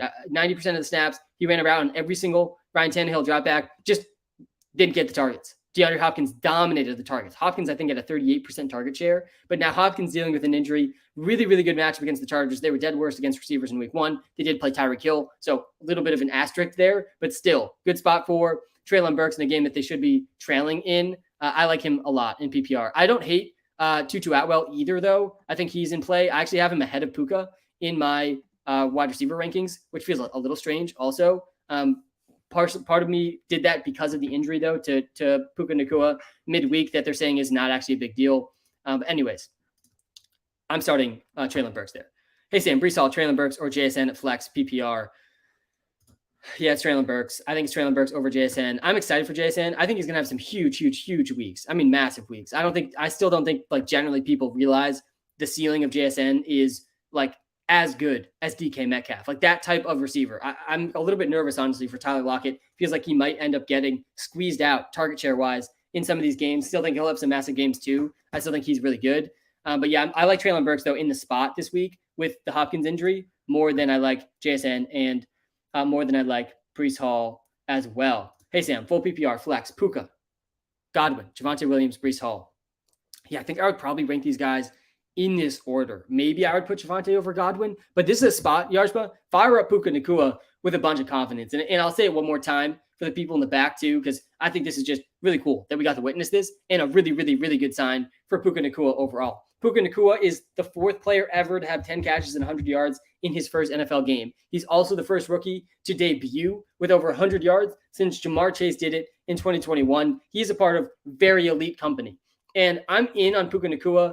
I was pretty aggressive getting him on the waiver wire. I think it's a little bit of a complex situation for rest of season because Cooper Kupp, I think, will come back probably week 5. We'll see how long he can stay healthy and really when he does come back. But for right now, when Cooper Kupp's out, these are the weeks to start Puka if you can. So yeah, I'm in on Puka Nacua in that spot, Yarshma. Sam, James Cook or Ayuk, half PPR. Man, Sebastian, last week watching the games, and sometimes this happens to me, watching the games, because sometimes there are spots where just I tell a lot of different people to bench the same player. And I felt like Ayuk was one of those guys kind of unintentionally last week. There's just a lot of options I liked more than Ayuk in week 1. And obviously he had an absolutely massive game. He might have been wide receiver 1 last week, actually after Tyreek Hill. Of course, let's pull this up with Ayuk. I mean, the game log for Ayuk, he scored 2 touchdowns. Obviously that helped, and he won't do that every week. He was wide receiver 2 last week, only after Tyreek Hill. He ran around 100% of the dropbacks. For Purdy, 29% target share. For Ayuk, 8 catches, 129, and 2 TDs. It was not just the TDs that did this for him. 8 catches, 129 is a fantastic game. Half PPR, though, that definitely, I think this one's close. Oh, that was actually half PPR that I was showing, which is good. But yeah, let's compare Ayuk and James Cook, because James Cook is in a good matchup this week against the Raiders, and I think he's a little bit safer of a play. This one makes a lot of sense. Do you want to shoot for the ceiling with Ayuk, who's got by far a better chance to go over 25 points? And I agree with this even double, because James Cook has a pretty good floor. He's going to be very involved in the passing game. He's going to get probably 15-ish carries against the Raiders. Not the best run defense, but I'm not sure James Cook's going to get those goal line carries to really give him the ceiling you want in fantasy this year. Like, he needs to score touchdowns to go over 25 points, and Damian Harris and Josh Allen are going to steal a lot of the touchdowns away from James Cook this year. Brandon Ayuk, he's got the ceiling, but the floor is absolutely much lower for Ayuk the Bazooka than it is James Cook. So yeah, do you want to lock in, at least 10 points? Go with James Cook. Go with James Cook if you're looking to lock in at least 10 points. Do you want to shoot for the ceiling with 25 plus points? Then go with Brandon Ayuk and shoot for the ceiling. My tendency is to shoot for the ceiling, so I would go with Brandon Ayuk. Yeah, let me pull up the tight end rankings here on the YouTube live. Jamir Gibbs or Josh Kelly? Start Jamir Gibbs. Start Jamir Gibbs in all PPR leagues. You got to start Jamir Gibbs. Seeing a TikTok live comment here. Heard anything about Zach Moss? I haven't actually heard much about Zach Moss. I think the last thing I heard about him made me think he was going to play this week. I believe he was practicing. Let me actually pull this up, because this is actually kind of a big thing, and I think we are projecting him in. Yeah, he was removed from the injury report. So yeah, Zach Moss is playing, and he's going to lead the Colts backfield in touches this week. So yeah, he can be started in some spots. Texans matchup is not bad for him. But yeah, overall, I'm still not that excited about Zach Moss. I absolutely think you have to bench Deion Jackson, though, even if Zach Moss wasn't playing. But now that Zach Moss is playing, Deion Jackson confirmed, should be on the waiver wire in every league. PPR, you're starting Montgomery over Flowers.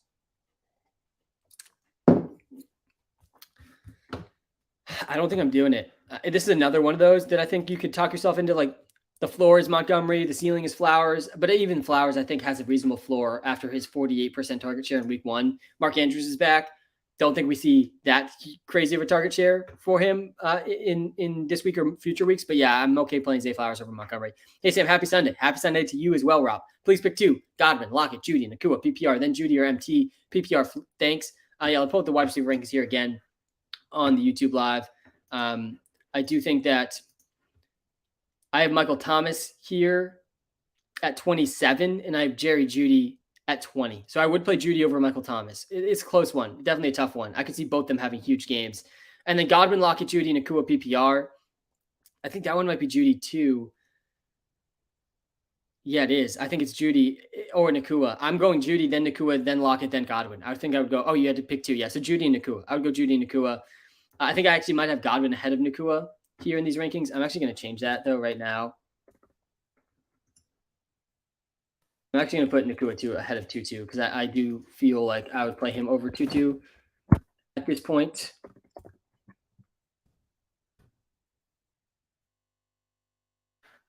Update this too in this other rankings list. But yeah, I would go Jeudy Nacua, and then I would play Jeudy over MT as well.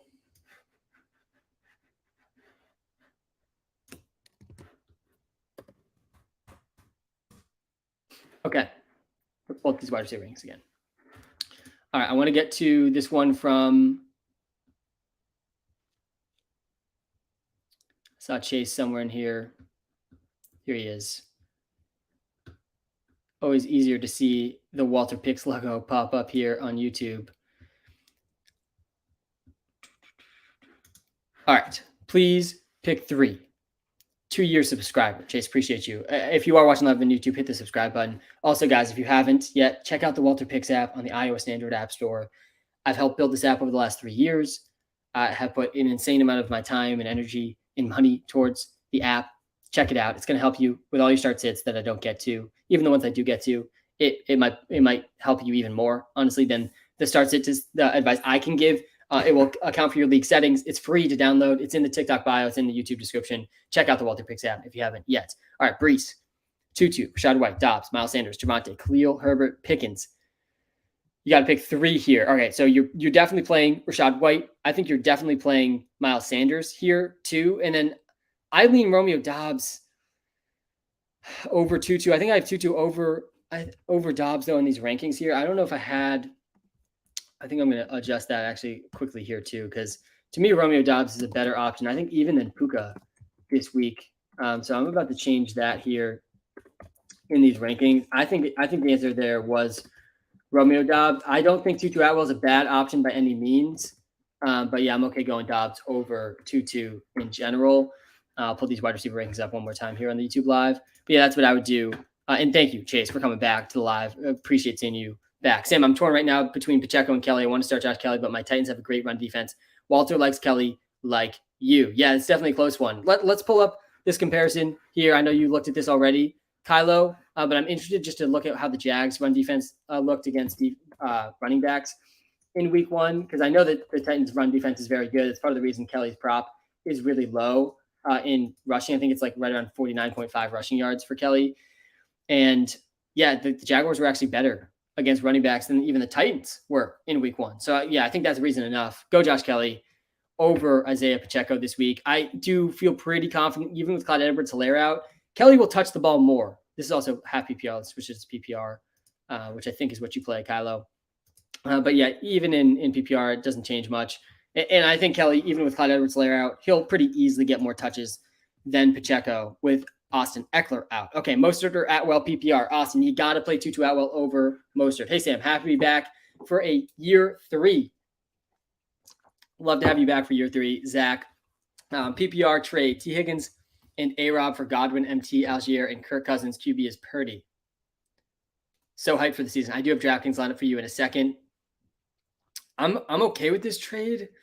I like Michael Thomas. I'm nervous about Chris Godwin with how little the Bucs passed in week 1. I still would like T. Higgins the most. T. Higgins is still the best player in this trade. I do think Kirk Cousins is a improvement over Purdy though. And Allgeier is not bad either, especially if you have Bijan. But in general, Allgeier is going to have standalone value this year. So actually, speaking of Allgeier, I'm playing him in my DraftKings line this week. I don't think he's going to be very highly owned in tournaments.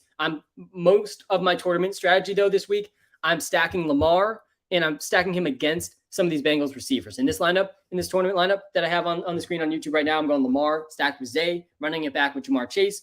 Running backs, I'm going James Cook and Tyler Allgeier. I'm playing Calvin Ridley again, and I'm playing Luke Musgrave, Jahan Dotson, and the Titans defense. That's what I'm doing on DraftKings. This week we did cash up, we handedly cashed last week. I think I 3x'd my entry fee last week with the lineup I played that had Tyreek Hill in it. Thank God we had Tyreek Hill last week. He's off the main slate this week. I think Jamar Chase is the guy I'm chasing pretty heavily in tournaments this week. Year 3 with Walter, Tutu or Brian Robinson PPR. Yeah, I'm going Tutu over B-Rob in PPR leagues. I think his ceiling is higher. I think his floor is similar. Rashad White or James Conner. Let me pull the running back rankings here again because this one is definitely close. And I think I have Rashad White just slightly ahead of James Conner. We were looking at the James Conner game logs earlier on the live, and man, you got to feel pretty good about James Conner. If you drafted him for all the right reasons. He had the highest running back snap percentage in week 1, 84% of the snaps for James Conner. He ran a route on 77% of the snaps for the Cardinals. That was also close to the league high for running backs. But the Cardinals also were really bad, and they aren't going to score many touchdowns. And James Conner still is not going to have that many yards. Meanwhile, Rashad White, his usage was also really, really encouraging in week 1, close to an 80% snap share for him. I think he'll catch more passes than the 2 he caught in week 1. That was my free player prop last week was Rashad White. That one did not hit. So we're 2-1 now for the free player props. I'll get to my free player prop in a second because I know I haven't touched on that in a little while. But the matchup against the Bears for Rashad White is much, much, much, much better than the matchup for him in week 1. So yeah, I'm in on Rashad White this week over James Conner. Definitely a close one though overall. Okay, free player prop of the day. It is Jake Ferguson over 2.5 receptions. This one's at minus 140 odds at the last I checked. Maybe it's moved a little bit since then. But this is as close to a lock as it gets, guys. Jake Ferguson, he had a 28% target share in week 1. He had 7 targets. And now there's no Brandon Cooks for the Cowboys this week and last week.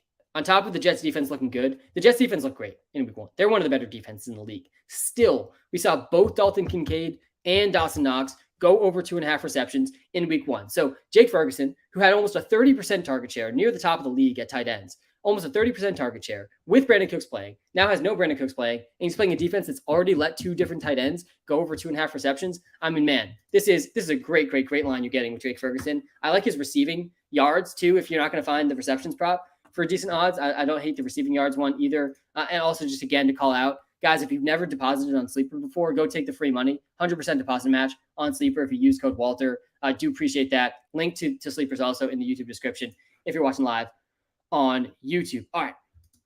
Hey, Sam, you got me back-to-back championships, hoping to do it again this year. I absolutely love seeing comments like this because, guys, if you won your championship last year, I know even if you didn't, it's all about getting that first championship.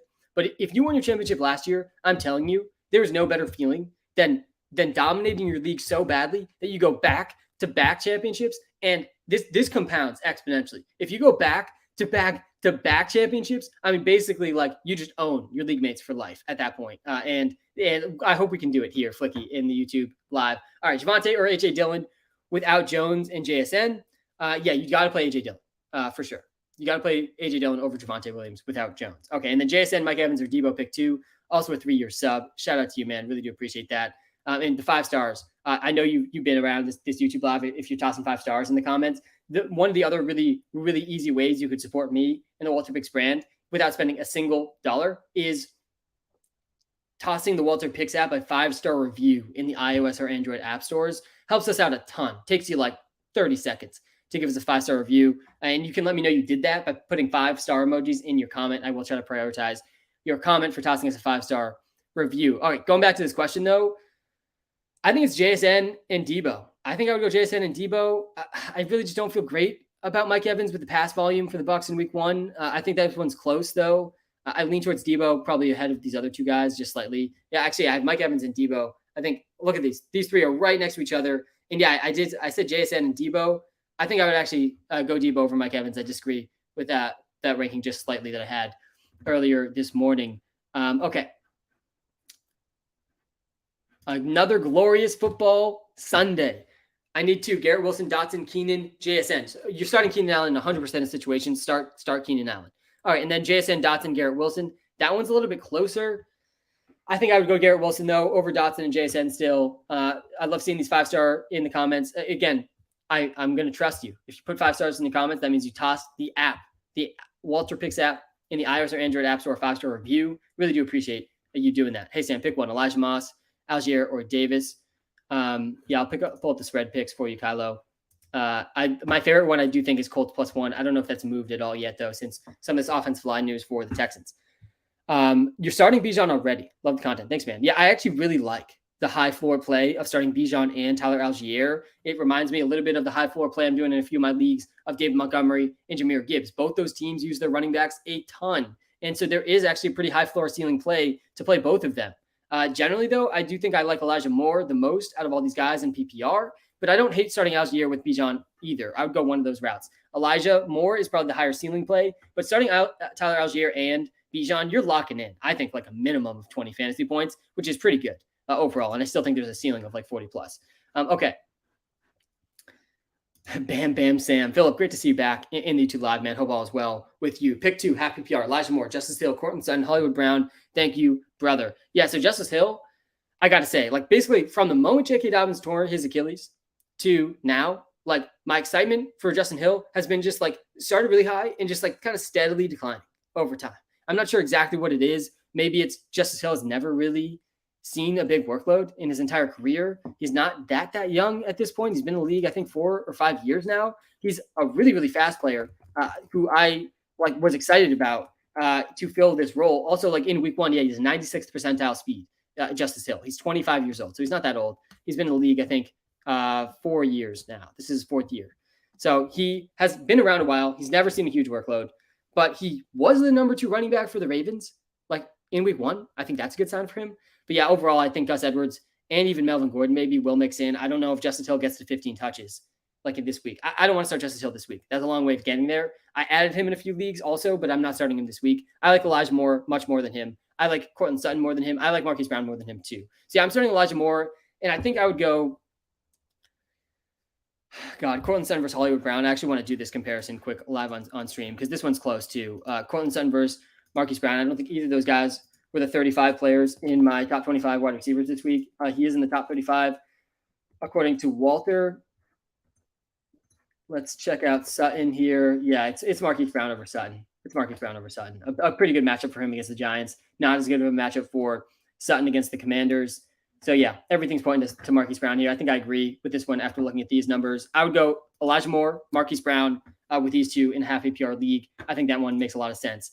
Hey, Sam, thank you so much for making these lives. As a 3-year sub, I watch almost every one. No, thanks, man. PPR trade. I give Zay Flowers. I get T. Higgins, W or L. This is a pretty fair trade. And I honestly, as much as I'm excited for Zay Flowers, I would prefer the T. Higgins side of this trade still. T. Higgins went much earlier in drafts for a reason. We've seen T. Higgins have wide receiver 1 weeks.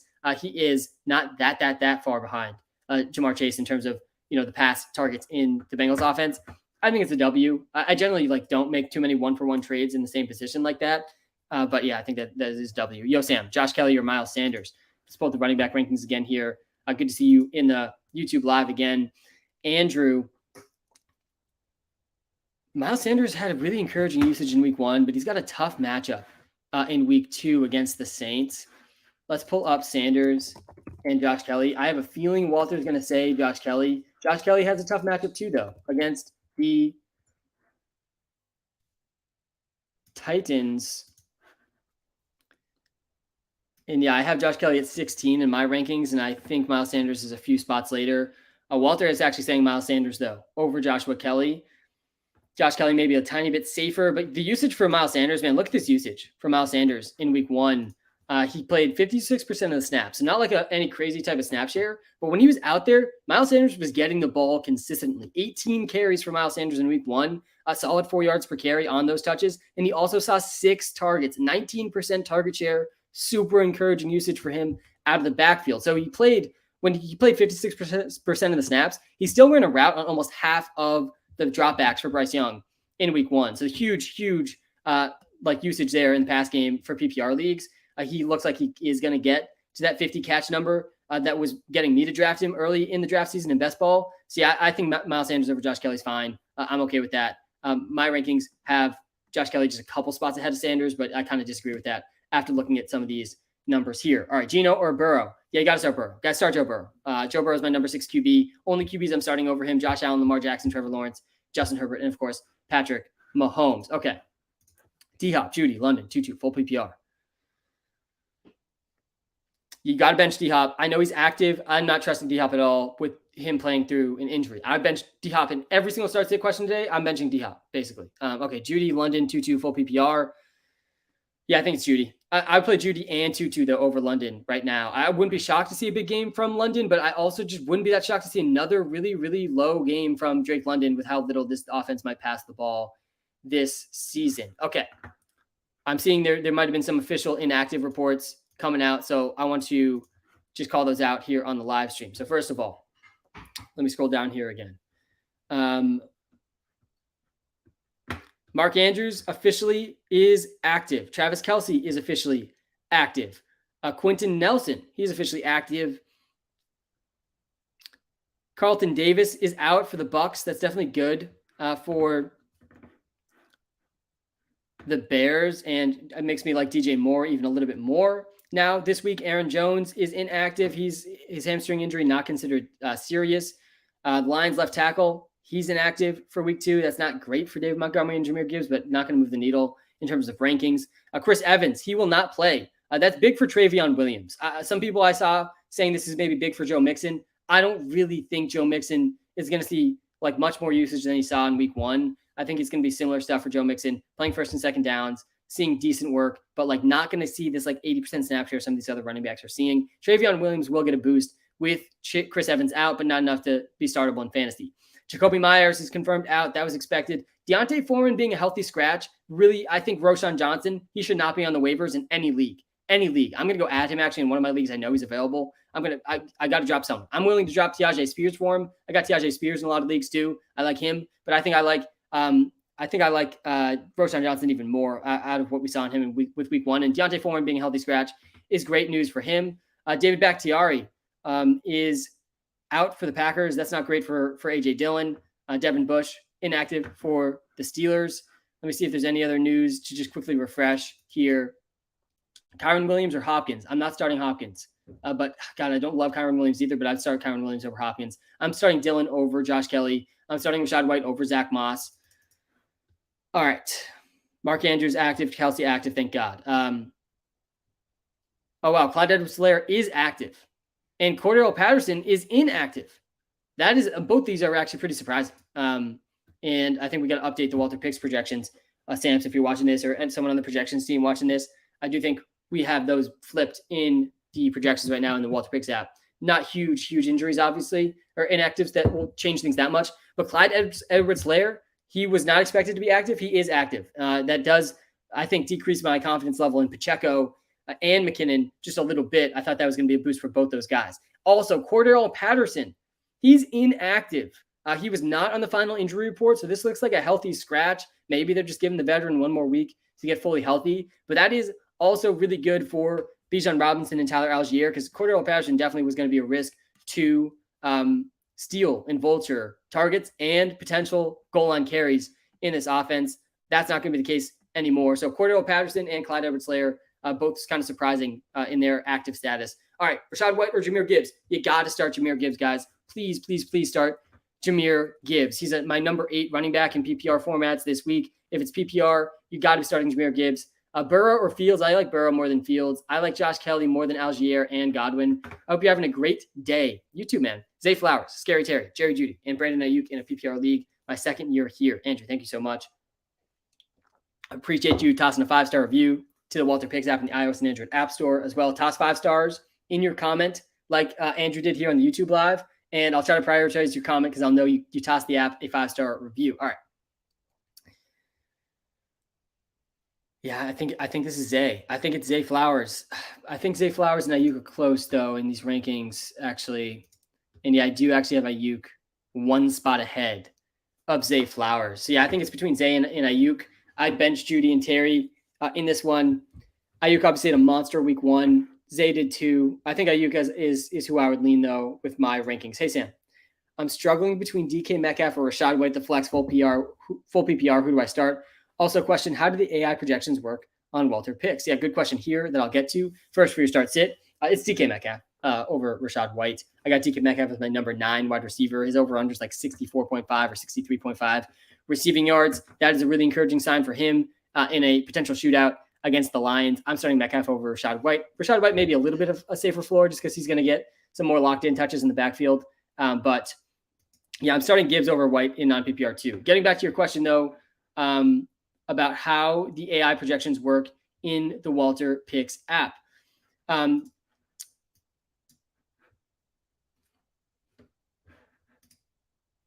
So let me pull up. Really, I think the best way to explain it will be pulling up the app on screen. So there's a lot of complexity that I won't be able to get to, quickly on this live, but I can definitely run through it relatively quick on just like a base of how it works. So first of all, the app is powered by Walter, AI model that I helped build and has been improved year over year, that uses advanced game logs to project future weeks. So basically, all the game logs you see, and there's even some stats that you won't see in the app that we use in our projections, those are being used. So if I just pull up AJ Brown's game logs here for a second, these stats that you're seeing in the game logs, these are the ones for the most part that are powering Walter's projections. These are the ones that are most predictive to power the projections. Basically, machine learning is like you run a model for past years and you get as accurate as a model possible for those past years, and then you apply it to future years. So we're running, millions of stats through these models over the past 10 years for players and seeing how do those stats project future weeks. And then we run, the past weeks in a given season through the model to project the future weeks. So as weeks go on, the model also will get more and more accurate as weeks go on. But ultimately using machine learning, linear regression, random forest models. We have a combination of a couple different machine learning models kind of combining into one now. And that is how it works. Machine learning is definitely worth learning. I think that it is one of the cooler things in math. You can basically use past statistics to predict the future. This is a really high variance thing to try to project, which is why it's really fun and why there's a lot of areas to improve player projections across all sports. But that's ultimately how it works. It's ingesting past historical data. It's also looking at available information that's out there publicly, like the spreads of games to project game script. And player prop lines are also really useful for this stuff too. So all of that's ingested into the model and is used to project the most accurate projections that you'll find for fantasy and custom to your league scoring settings as well. So yeah, that's a little bit of how it works with the WalterPicks app. All right. I could talk probably the whole rest of the live about that, but that's a little bit of how it works. All right, Sam, I need some help. PPR, Miles Sanders or Javonte Williams, and Pitts or Laporta. Also love your app and using it for almost 2 years now. Ty, thanks so much for tuning in and for using the app. I'd go Miles Sanders over Javonte Williams, and then Pitts or Laporta. God, man, I think you got to go Pitts. I actually might have, I have Laporta just a few spots after Pitts in these tight end rankings.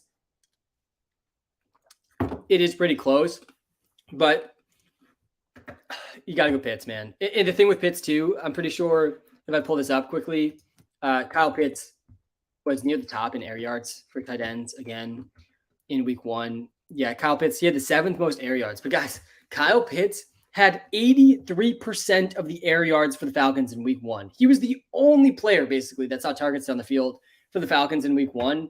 He's going to have big games. He ran around on 100% of the passing plays for the Falcons, but he only had 3 targets because the Falcons just did not throw much. But yeah, I think Pitts, he still has a ceiling that I'm willing to start him over Laporta. I think maybe Laporta has a higher floor than him, but Pitts' ceiling is absolutely still higher than Laporta. I'm starting Pitts over Laporta, and I'm not going to feel great about it. Puka or Bourne, waiting for Amari Cooper status PPR. Yeah, you can't hold out hope for Amari Cooper status. I think that you got to bench Amari Cooper. I also still think you got to bench DeAndre Hopkins, even though he is technically active. Puka, I'm starting over Bourne. I'm starting Puka Nacua over Kendrick Bourne. Let's run it back one more time for the people in the back here. Puka Nacua is the 4th player ever in the history of the NFL, going back a long, long time, 50-plus years, to have 10 catches and 100-plus yards in his first NFL game. Only 4 players have done it. Nacua is also the first rookie receiver to debut with over 100 yards since Jamar Chase did it in 2021. That's pretty elite company. I'm all aboard the Puka Nacua train. I was a little scared about it midweek where he came up with an oblique injury. I think it was an oblique injury, they said, but they're not too concerned about it. Sounded like from their perspective, I'm not too concerned about it. If they're not too concerned about it, start Puka Nacua. I think Tutu Atwell also was a pretty good ad off waivers this week. Lamar or Tua, you got to start Lamar. Why DJ Moore? Well, first of all, Carlton Davis is out for the Bucs, so that's good news for the pass game for the Bears.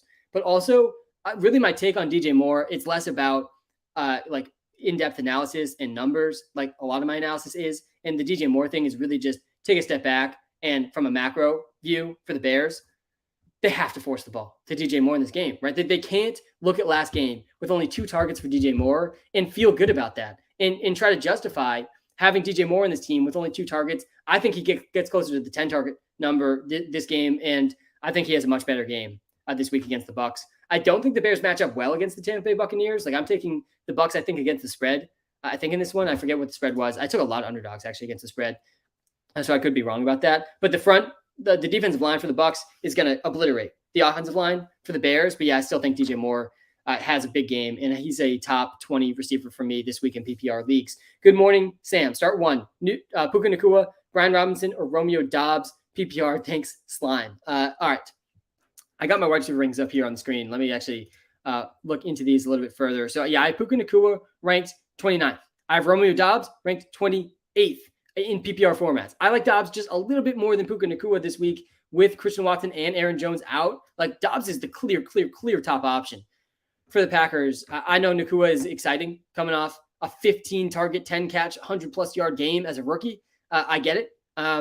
I'm okay starting him over Doubs. I have them right, like super close. And I think the WalterPicks app actually has Puka Nacua over Romeo Doubs in PPR. So Nate, that one's tough, but I'm starting both these guys in PPR over Brian Robinson this week. Pittman or Breece Hall on the flex. I'm going Pittman over Breece Hall. I'm playing Jamir Gibbs over Kenneth Walker. I'm playing Jamir Gibbs over Puka Nacua. I'm starting DJ Moore over Joshua Kelly.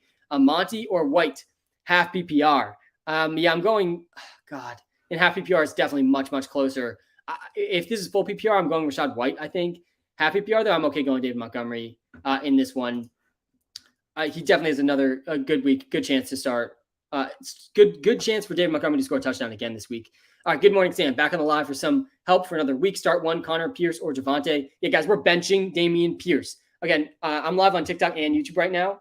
If you come to the YouTube live, a little bit better of a viewing experience. I can pull your comment up on screen for everyone to see, but also you got my top 25 rankings, every position. Link to the YouTube lives right in the TikTok bio. I'm telling you, you're going to get a lot of your start sits answered just by coming to the YouTube live. But going to this question, do not start Dameon Pierce. The Texans are without 4 of their starting offensive linemen. They're also missing a couple of their backup offensive linemen. So not only are they missing 4 starters, they're also missing a couple backups, which means they're starting, I think, 3 practice squad level offensive linemen this week. I mean, brutal stuff. For the Texans, do not start Dameon Pierce. Definitely start James Conner over Dameon Pierce. I would start James Conner over Javonte Williams as well, who is still on a snap count. Someone's asking for me to explain the Jerry Jeudy start this week. Yeah, so Jerry Jeudy, he's not going to be on a snap count this week, and I think he's going to be the clear top receiver for the Broncos. I was really excited about him before the injury. I'm now really excited about him that he's back. I think Jerry Jeudy is going to end up being one of the steals of fantasy drafts, guys.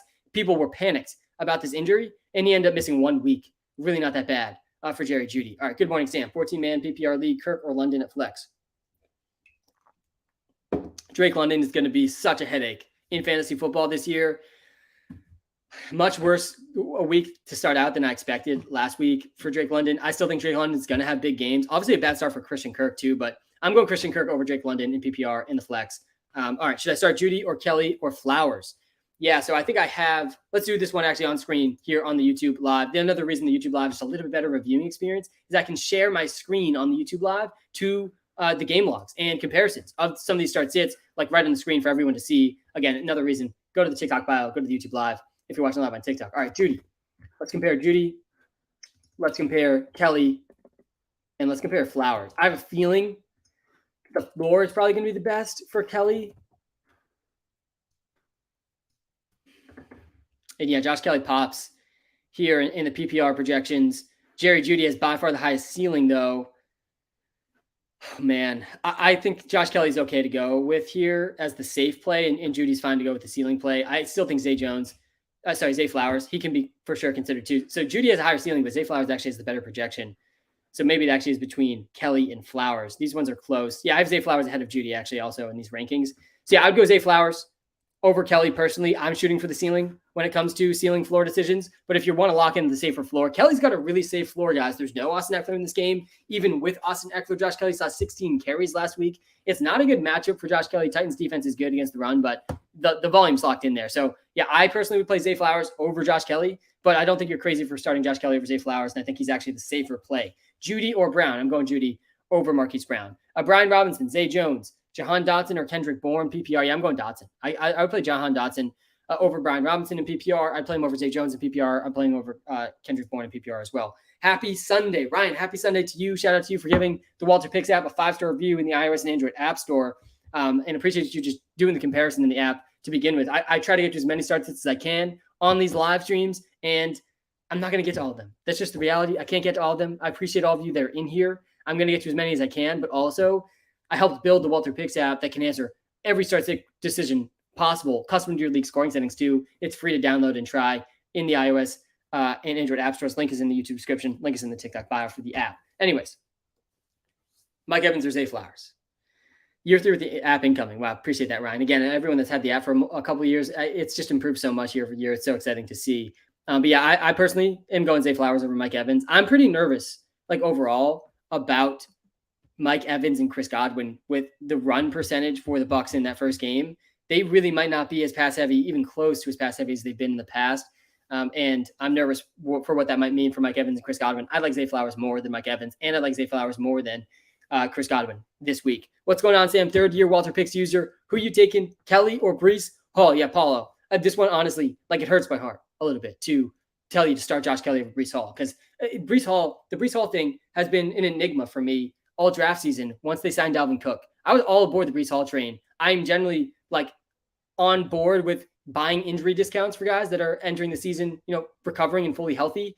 Breece Hall, we saw it down in that big run. Like he does not have the stamina yet to like close out those runs like he did last season. I think that'll come. But Breece Hall is still on a touch count. Josh Kelly is not on a touch count. Josh Kelly had 16 carries in week 1, and there's no Austin Eckler now. So I think volume-based decision here. You got to start Josh Kelly over Breece Hall. But, man, down the stretch, I'm going to want Breece Hall really, really badly in fantasy leagues. He looked great in week 1. But, yeah, he is still on a touch count. So I'm starting Josh Kelly over Breece Hall. Good afternoon, Sam. Mostert or Atwell PPR? It's Tutu. I think Tutu was probably the most overlooked waiver wire ad because of Puka Nacua. And, man, Puka Nacua, I get the hype around him as a rookie. But Tutu Atwell was similarly used to Nacua in week 1. I like Nacua a decent amount more than Raheem Mostert and Brian Robinson in PPR formats. All right, DraftKings lineup. Yeah, let me pull my DraftKings lineup on the screen. I won't talk through it this time. I'll get to some of the start sits in the TikTok live while I pull up the DraftKings lineup on the YouTube live. But the DraftKings lineup last week, it did cash. I wouldn't necessarily copy my DraftKings lineup exactly each week. Like I do think you should put a little bit of your own spin on my DraftKings lineup. This week, though, the takes I have like really strongly about DK, I want Jamar Chase in my DraftKings lineup. Last week I said that about Tyreek Hill. That ended up working out. I think the Bengals are going to explode on offense this week, and that starts with Jamar Chase. All right, Judy or McLaurin? I'm going Judy over McLaurin. Gus Edwards or Cam Akers is a gross decision to have to make. I would start Cam Akers over Gus Edwards. P. Ryan or Akers? I'm going P. Ryan over Akers. Wilson or Dobbs? Oh, man, I think you still got to go Garrett Wilson over Romeo Dobbs, but that one actually is pretty close. Judy is mid. Yeah, I just don't agree with that. I think Judy's one of the better route runners in the league, and I think he's going to be the clear top option for Russell Wilson. Puka or Lockett? Yeah, I'm going Puka Nacua over Lockett. Ken Walker or Josh Kelly? I'm going Kenneth Walker over Josh Kelly. Connor or Kelly? That one's super, super close. I think the matchup's better for Connor, though. I'm okay going James Conner over Joshua Kelly. DeAndre Hopkins or Cortland Sutton? I'm not starting DeAndre Hopkins in really like any spots. He's probably one of these receivers this week that could really, really kill me. But I'm not starting him. He's dealing with an injury. It's a good matchup for him, but I'm scared of starting guys that are trying to play through injuries. He could re-aggravate it and not play, or he could be used as a decoy. Bench DeAndre Hopkins and all these questions. Start Puka over him. Start Tutu over him. Start Traylon Burks over him. Start Rashad White, Michael Thomas over DeAndre Hopkins. I like Michael Thomas a little bit more than Rashad White in full PPR. All right. We got this question that I just had to pull up because Hunter Henry was by far my most drafted tight end. Actually, my most drafted player, I think, in best ball was Hunter Henry. And Hunter Henry, tight end 1 in week 1. But we're not starting Hunter Henry over Mark Andrews. We're not starting Hunter Henry over Travis Kelce or really any of the top 10 or even 12 tight ends. I think if Hunter Henry ranked number 15 tight end this week, but man, I'm pumped for Hunter Henry, captain Hunter Henry on the Pats. But yeah, I hope this one was a joke. Don't start him over Mark Andrews. Eckler's out. Edwards or Johnson? I'm trying to think which Johnson you mean here. Is it Roschon Johnson? If it's Roschon Johnson, I think you start Roschon Johnson over Gus Edwards. And I'm starting Miles Sanders over Dameon Pierce for sure. I'm benching Dameon Pierce in all spots today. Jackson Smith and Jigba or Jerry Jeudy in a half PPR league. Oh, man. Yeah, I think I have Jerry Jeudy 2 spots ahead of JSN. It's a close one. That one is super close. I lean towards Jeudy in his first game back. Apparently not on a snap count, but it's close, man. It's close. And I really like Jackson Smith and Jigba a lot. I think his ceiling is probably maybe a little bit higher than Judy's. But yeah, I go Jeudy over JSN. Love your app. Andrew, thanks, man. Yeah, guys, if you haven't checked out the WalterPicks app in the iOS and Android app store yet, it's free to download. It's the best way you could possibly support me is just checking it out. Link to that is in the TikTok bio and YouTube description. P. Ryan Moss or Roschon Johnson at RB2. Oh, man. Yeah, this one's close too. All 3 of these guys, I think, can be considered in this situation. Let me pull the tight end rankings. Don't know if I've had those up for a while. My gut is going to Roschon Johnson here with Deontay Foreman a healthy scratch. I feel like he's the most exciting of these 3. The Colts get the Texans, though. Zach Moss off the injury report. I think this one's between Moss and Roschon Johnson. I lean towards Johnson, though, because it is full PPR. But yeah, this one's super close, man. Super close. I personally would go Roschon Johnson over Moss and P. Ryan. I also just the P. Ryan one. Like I had P. Ryan in one of my 14-team leagues where, like, realistically, he should be my RB2. I had Josh Kelly over him this week, which is lucky. But all these comments about Jaleel McLaughlin needing more touches is not making me feel great about P. Ryan on a week-to-week basis. So yeah, that's what I personally go Roschon Johnson there. Hey, Sam, should I start Garrett Wilson or James Cook full PPR? James Cook's the safer play. James Cook's the floor play. Garrett Wilson's the ceiling play. James Cook also has a ceiling, though, against the Raiders. I think I'd go James Cook over Garrett Wilson. Sam, Kyle Pitts or Evan Ingram? Yeah, I have these tight end rankings on the screen right now on the YouTube live. Again, if you're watching live on TikTok, come to the YouTube live. You'll get my top 25 rankings, every single position. You got to start Mark Andrews. I'm seeing that in the TikTok live. Link to the TikTok live is right in the link to the YouTube live is right in the TikTok bio. Excuse me. And yeah, I think I have Evan Ingram. Yeah, I have Ingram at number 4. You got to start Ingram over Pitts. And would you consider playing Flowers over CD? I'm currently losing because my opponent has Slim Reaper. I would not start Flowers over CD. No, you can't do that. Been here since the beta. Appreciate that, Sebastian. Seriously, thank you so much for sticking around for such a long time. And yeah, that's what I would do. I would go Ingram and CeeDee Lamb. I don't think you can bench CeeDee Lamb, even though I like Zay Flowers. DJ Moore or Chris Godwin. I'm going DJ Moore over Chris Godwin. There's no Carlton Davis for the Bucs in the secondary. And then on top of that, like narrative-wise, DJ Moore, he's got to get more than 2 targets. I think he gets closer to 10 targets this week. I think the Bears need to force him the ball, and they will force him the ball. Sam, thank you so much for answering multiple questions. Give the app 5-star review. Appreciate your Sunday, and have the games. Yeah, appreciate you. Enjoy your Sunday and have the games. You can tell, Kyle, I'm getting to the end here. I'm misreading like half these comments.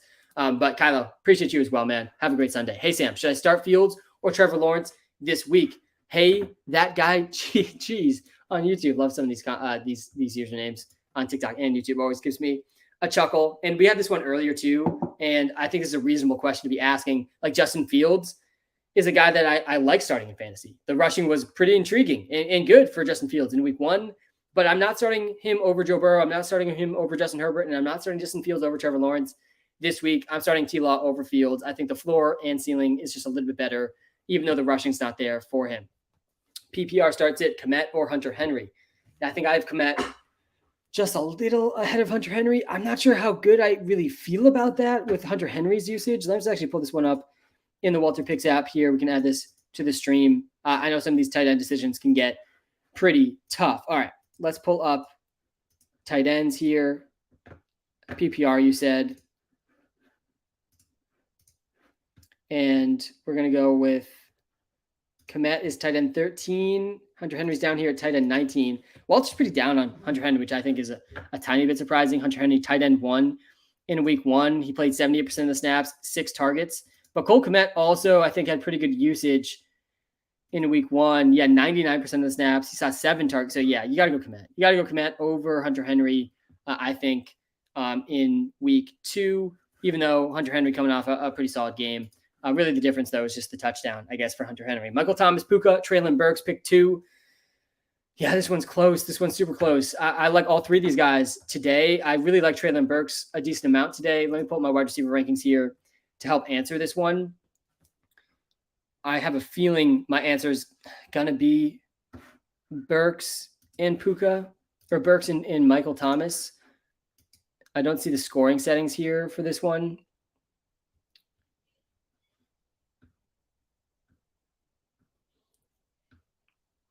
Yeah, I think I would go Mike Thomas and Puka Nacua.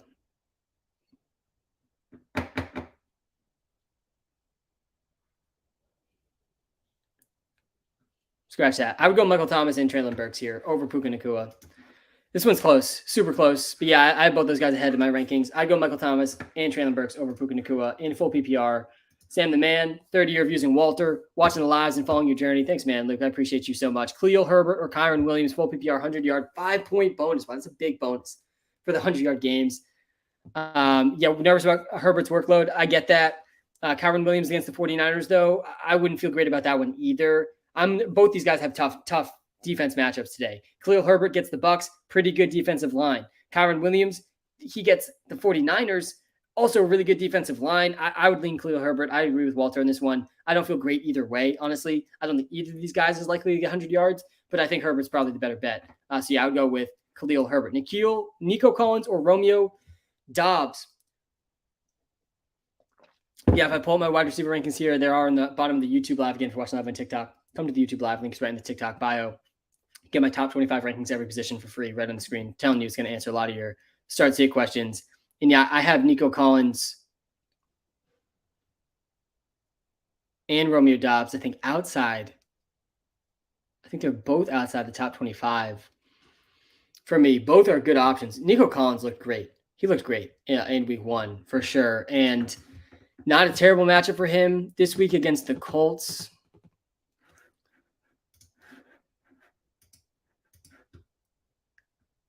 Let's see where Walter has these. Yeah, and Walter has Nico just a little bit ahead of Dobbs. I think I would go Nico Collins over Robbie Dobbs. I think I have Dobbs ahead of Nico in these rankings here. But yeah, I would go Nico over Dobbs. All right, guys, we're gonna get into the rapid fire section of this live stream. I've been live for over 2.5 hours. Honestly, it feels like 10 minutes. I love these lives. Time always flies.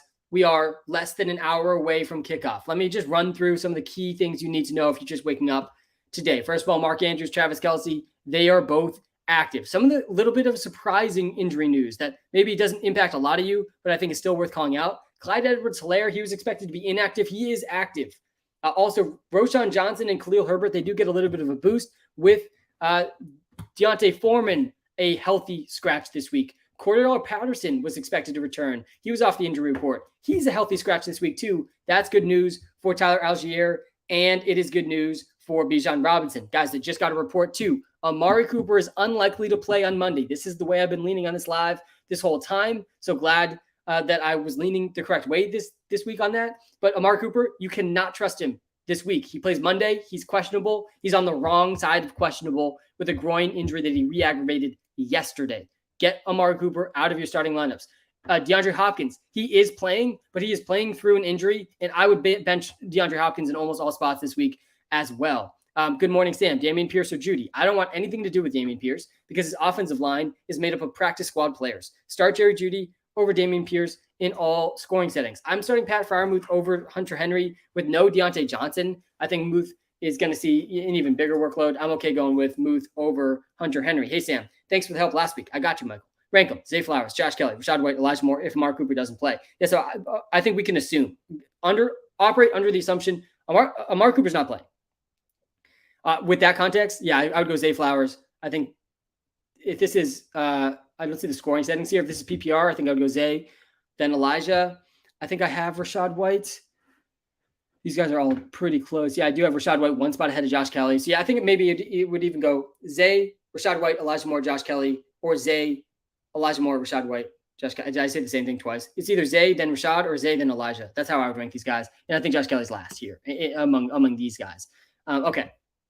James Cook or Josh Kelly? Yeah, I like James Cook. I think a tiny bit more than Josh Kelly. Yeah, I'm 2 spots ahead of Josh Kelly. White or A.J. Dillon? I'd go A.J. Dillon over Rashad White. A.J. Dillon with no Aaron Jones is locked into a pretty big workload, guys. Pretty big workload. Let me pull my picks against the spread. I don't even think I've talked through those yet on the live. Then I'll get through to some rapid fire start sit questions. Let me get to these picks against the spread here. Also, let me pull up this. This is actually, I had this saved in the YouTube live from last year's last stream. And this is still true. I'm just going to pull this up as I talk through this because it's just insane. Christian McCaffrey, guys, he has not had back-to-back games under 100 total yards since 2018. I mean, just a crazy stat to leave you guys with as we head into week 2. He smashed 100 total yards in week 1, almost on one play. He did that, and he's probably going to smash it again today against the Rams. Okay. I like the Ravens. I like a lot of the underdogs today against the spread. I like the Ravens +3 against the Bengals. Think they can win that game. I like the Bucks -2.5 against the Bears. Think the Bears do not match up great against them. I like the Packers +2 against the Falcons. I see the Packers having a good chance to win that game. Colts +1 is my favorite spread of the week. Think they can beat the Texans pretty easily. Jaguars +3.5. Think they could beat the Chiefs. I like the Raiders +8.5. Don't think they have a chance to win the game, but that's just a lot of points. Jets +9 feels like way too many points for that defense as well, even in a tough matchup. And then I also do really like the Pats +2.5. I think they can and will beat the Dolphins at home. I think it's a really good defense for the Pats this year. Ayuk, Adams, or Lamb DFS? I think, oh man, yeah, this one's close for DFS. I mean, I assume the price points are much different for these guys, but yeah, I lean Adams, then Lamb, I think then Ayuk, just generally, and for DFS. I got WalterPicks Premium, and I'm loving it. Love to hear that. Could you choose to start 2? Miles Sanders, Dotson, Mike Thomas, Drake London, and Treylon Burks. Thank you.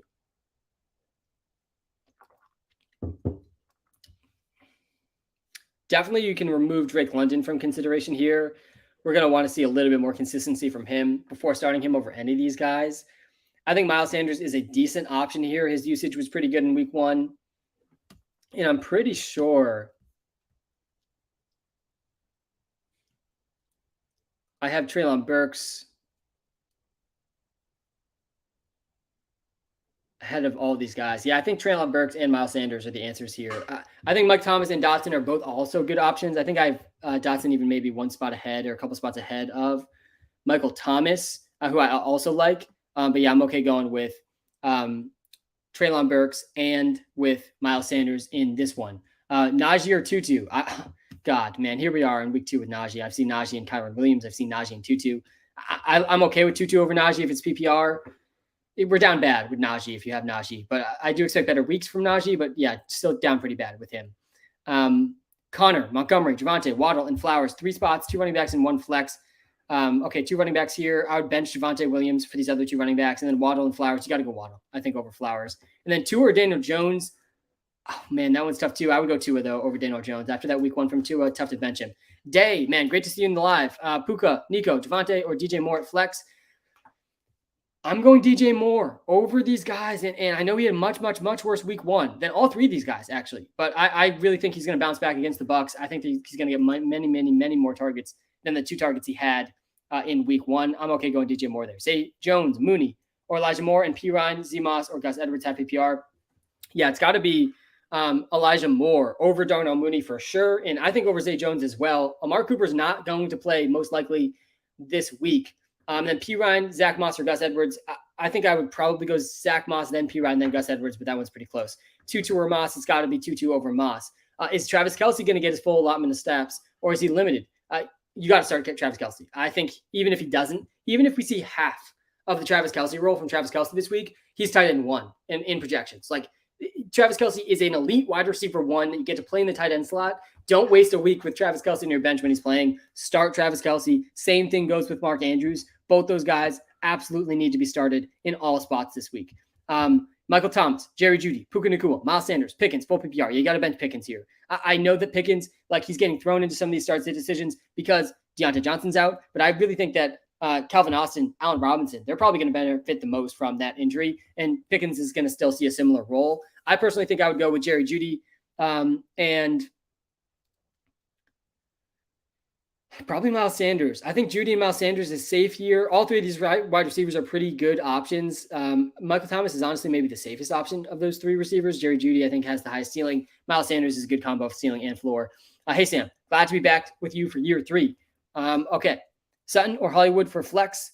Thank you. Appreciate it. Austin, thank you for tuning in. Thank you all of you guys for tuning in. Appreciate you guys spending some time with me on these lives. Love these lives every single Sunday. And also, one way you can send the love back is just hitting the subscribe and like button on YouTube, and hitting the like and follow button on TikTok actually helps way more than you would realize. Appreciate that as well. Yeah, I'd go Hollywood over Sutton. I think I did this comparison earlier in the live, and it was Hollywood over Sutton. I think that makes sense to me. Also with Jeudy back, I'm okay with going with Hollywood over Sutton. Hey, Sam, I'm not sure if I should start Michael Thomas or Romeo Doubs. Yeah, this one's super close. Let's actually pull this one up on the YouTube live in the WalterPicks app, because I think that I am saying Michael Thomas over Doubs in my rankings 27 and 28. I'm interested to see, because this one's close. And I put 35 wide receivers in my top, actually 36 wide receivers in my top 25 wide receiver rankings this week, because there's just so many tough wide receiver decisions. I want to help you guys as much as possible with that in the YouTube live. Again, if you're watching live on TikTok, link to the YouTube live right in the TikTok bio. You can see my top 25 rankings for free every position. And yeah, Walter's taken MT over Doubs here. Doubs definitely has the better matchup, but also the Panthers do have an injury in the secondary that should help MT. I think I forget even who I had first, MT or Doubs, but definitely a really encouraging week 1 from MT. 100% of the routes he ran. I'm okay going Michael Thomas over Doubs. I like Doubs a lot with the injuries to Jones and Christian Watson. I think he's the clear top option for the Packers. But yeah, I'm okay going with Michael Thomas over Romeo Doubs. Okay. Rapid fire here. We got about 10 minutes left in this live stream, about 12 minutes, 15 minutes left in this live stream. Pittman or Pickens? Got to go Pittman over Pickens. All right, I'm going to go rapid fire, which means I won't be able to give as much analysis with each of these as I typically do throughout the live, but I'm just going to try to get through as many as I can. I'm going Marquise Brown over Cortland Sutton. Pierce or Tony? Jackson, you were the first person to ask about Kadarius Toney in this live stream, and we are over 2.5 hours in. Jackson, I actually think Tony is going to play a similar role that he played in the Thursday night game, and I think they're going to. The Chiefs are obviously going to play better than they did last week. Tony's not going to Like Tony, if Tony batted the ball down every single pass attempt last week, he would have had a better game than what he had, which is insane to think about. But I still think they're going to try to show that Tony can bounce back, and they're going to use him and try to get his confidence up. But God, I don't want to start Dameon Pierce at all. I'm actually okay going Tony here. I really think Dameon Pierce needs to be benched with the offensive line issues for the Texans. Debo, Kelly, or Godwin. I think I would go Debo, then Kelly, then Godwin. I think I would rank them in that order. Again, also the scoring settings, guys. Is your league PPR, half PPR, or non-PPR? This is really good info for me to know, because this is going to help me answer a lot of these start sits differently than I would have. Also, why the WalterPicks app, free to install in the TikTok bio and the YouTube description, is a good place to go for start sits, because it will let you input your scoring settings. All right, full PPR league. Start one of the flex this week. Herbert, Roshan Johnson, Jerick McKinnon, Boyd, Justice, Hill. Yeah. Oh, man, this one's close. I think it's Khalil Herbert, then Roshan. I think I would go those two. Boyd's probably next. DK or Mike Williams? Got to go DK over Mike Williams. Hope you're doing well. Hope you are as well, CJ. Happy PR, Drake London, Michael Thomas, or Puka Nacua. Yeah, I got Michael Thomas, then Puka, then Drake London. That's how I would rank those guys. Christian Kirk or Jaden Reed? I'm going Christian Kirk over Jaden Reed. Dobbs, Tutu, Pacheco, Josh Reynolds. 2 to start. Josh Reynolds, a sneaky sleeper this week. I like his prop, actually over 2.5 receptions this week, but I'm not starting him over Dobbs or Tutu. I would start both those guys here, both Romeo Dobbs and Tutu over Pacheco and Josh Reynolds. All right, let's get to some of these TikTok live comments too. Hurst, Musgrave, or Ertz, 12-man PPR. I like Musgrave more than Hurst and Ertz. AJ Dillon or Mike Evans. I'm going AJ Dillon over Mike Evans. Mike Williams or Flowers. Going Mike Williams. I'm playing Lamar over Tua. I'm playing, Ayuk versus Cook is close. I think Ayuk over Cook is fair, but Cook's probably the safer play. James Cook versus James Conner. I think I would go James Cook over James Conner, just barely. I'm playing Allgeier over Kyron Williams. I'm playing Pittman over Puka. I'm playing Zay Flowers over Allgeier. I saw that one. Josh Kelly over Zach Moss for me too. Seeing that one in the TikTok live. We are in the rapid fire section. If you guys couldn't tell, Judy, Garrett Wilson, Dotson, full PPR. I got my wide receiver rankings here at the bottom of the screen on the YouTube live. And I think I have Judy and Wilson super, super close. And both of them I would play over Dotson. And yeah, it's Garrett Wilson over Judy. It's Garrett Wilson over Judy. Zay Flowers over Jahan Dotson. Olave, Dillon, or Gibbs. Got to start Jamir Gibbs over almost everybody. I don't know if you start him over Olave, though. I think you got to start Olave over Gibbs, I think. Mike Williams, Jamal Williams, or Flowers. I have Herbert. Yeah, I'm starting Mike Williams over Herbert and Flowers over Herbert. But I like Mike Williams over Zay Flowers this week. And Njoku or Bourne? Man, I hate starting 2 tight ends. I'm starting Kendrick Bourne over Njoku. Start Gabe Davis or Godwin full PPR. Oh, man, I think I have Godwin ahead of him here. I think it's Godwin. I like Gabe Davis. I like his upside, I think, a little bit more than Godwin with how run-heavy the Bucs looked, but I think Godwin over Gabe Davis is fair. I play Puka Nacua over Josh Kelly, but Josh Kelly is safer. Burks or Judy? I think I have Burks ahead of Judy. Yeah, I do. I think it's Traylon Burks over Judy. Actually, I have Judy 1 spot ahead of Burks. Man, that one's so close. It's so close. I think Judy ahead of Burks now, though, that I'm seeing that. Super, super close one. In non-PPR, I think Dillon over Gibbs is fine. Dillon's going to get more carries than Gibbs. I think that's reasonable. David Montgomery or Najee Harris? I'm going Montgomery over Najee Harris. Kelly, Judy, Monty. Oh, man. Yeah, not knowing the scoring setting is tough for that one with Kelly, Judy, and Monty. I think I do like Monty a little bit more than Kelly. I had Kelly 1 spot ahead of Monty, actually. If that's PPR, I'm okay going Judy over Kelly and Monty. DJ Moore, MT. I got DJ Moore over Michael Thomas this week. I do think DJ Moore bounces back big time this week. Bourne, Hopkins, or Garrett Wilson, pick one. It's Garrett Wilson. I'm benching DeAndre Hopkins every single spot this week.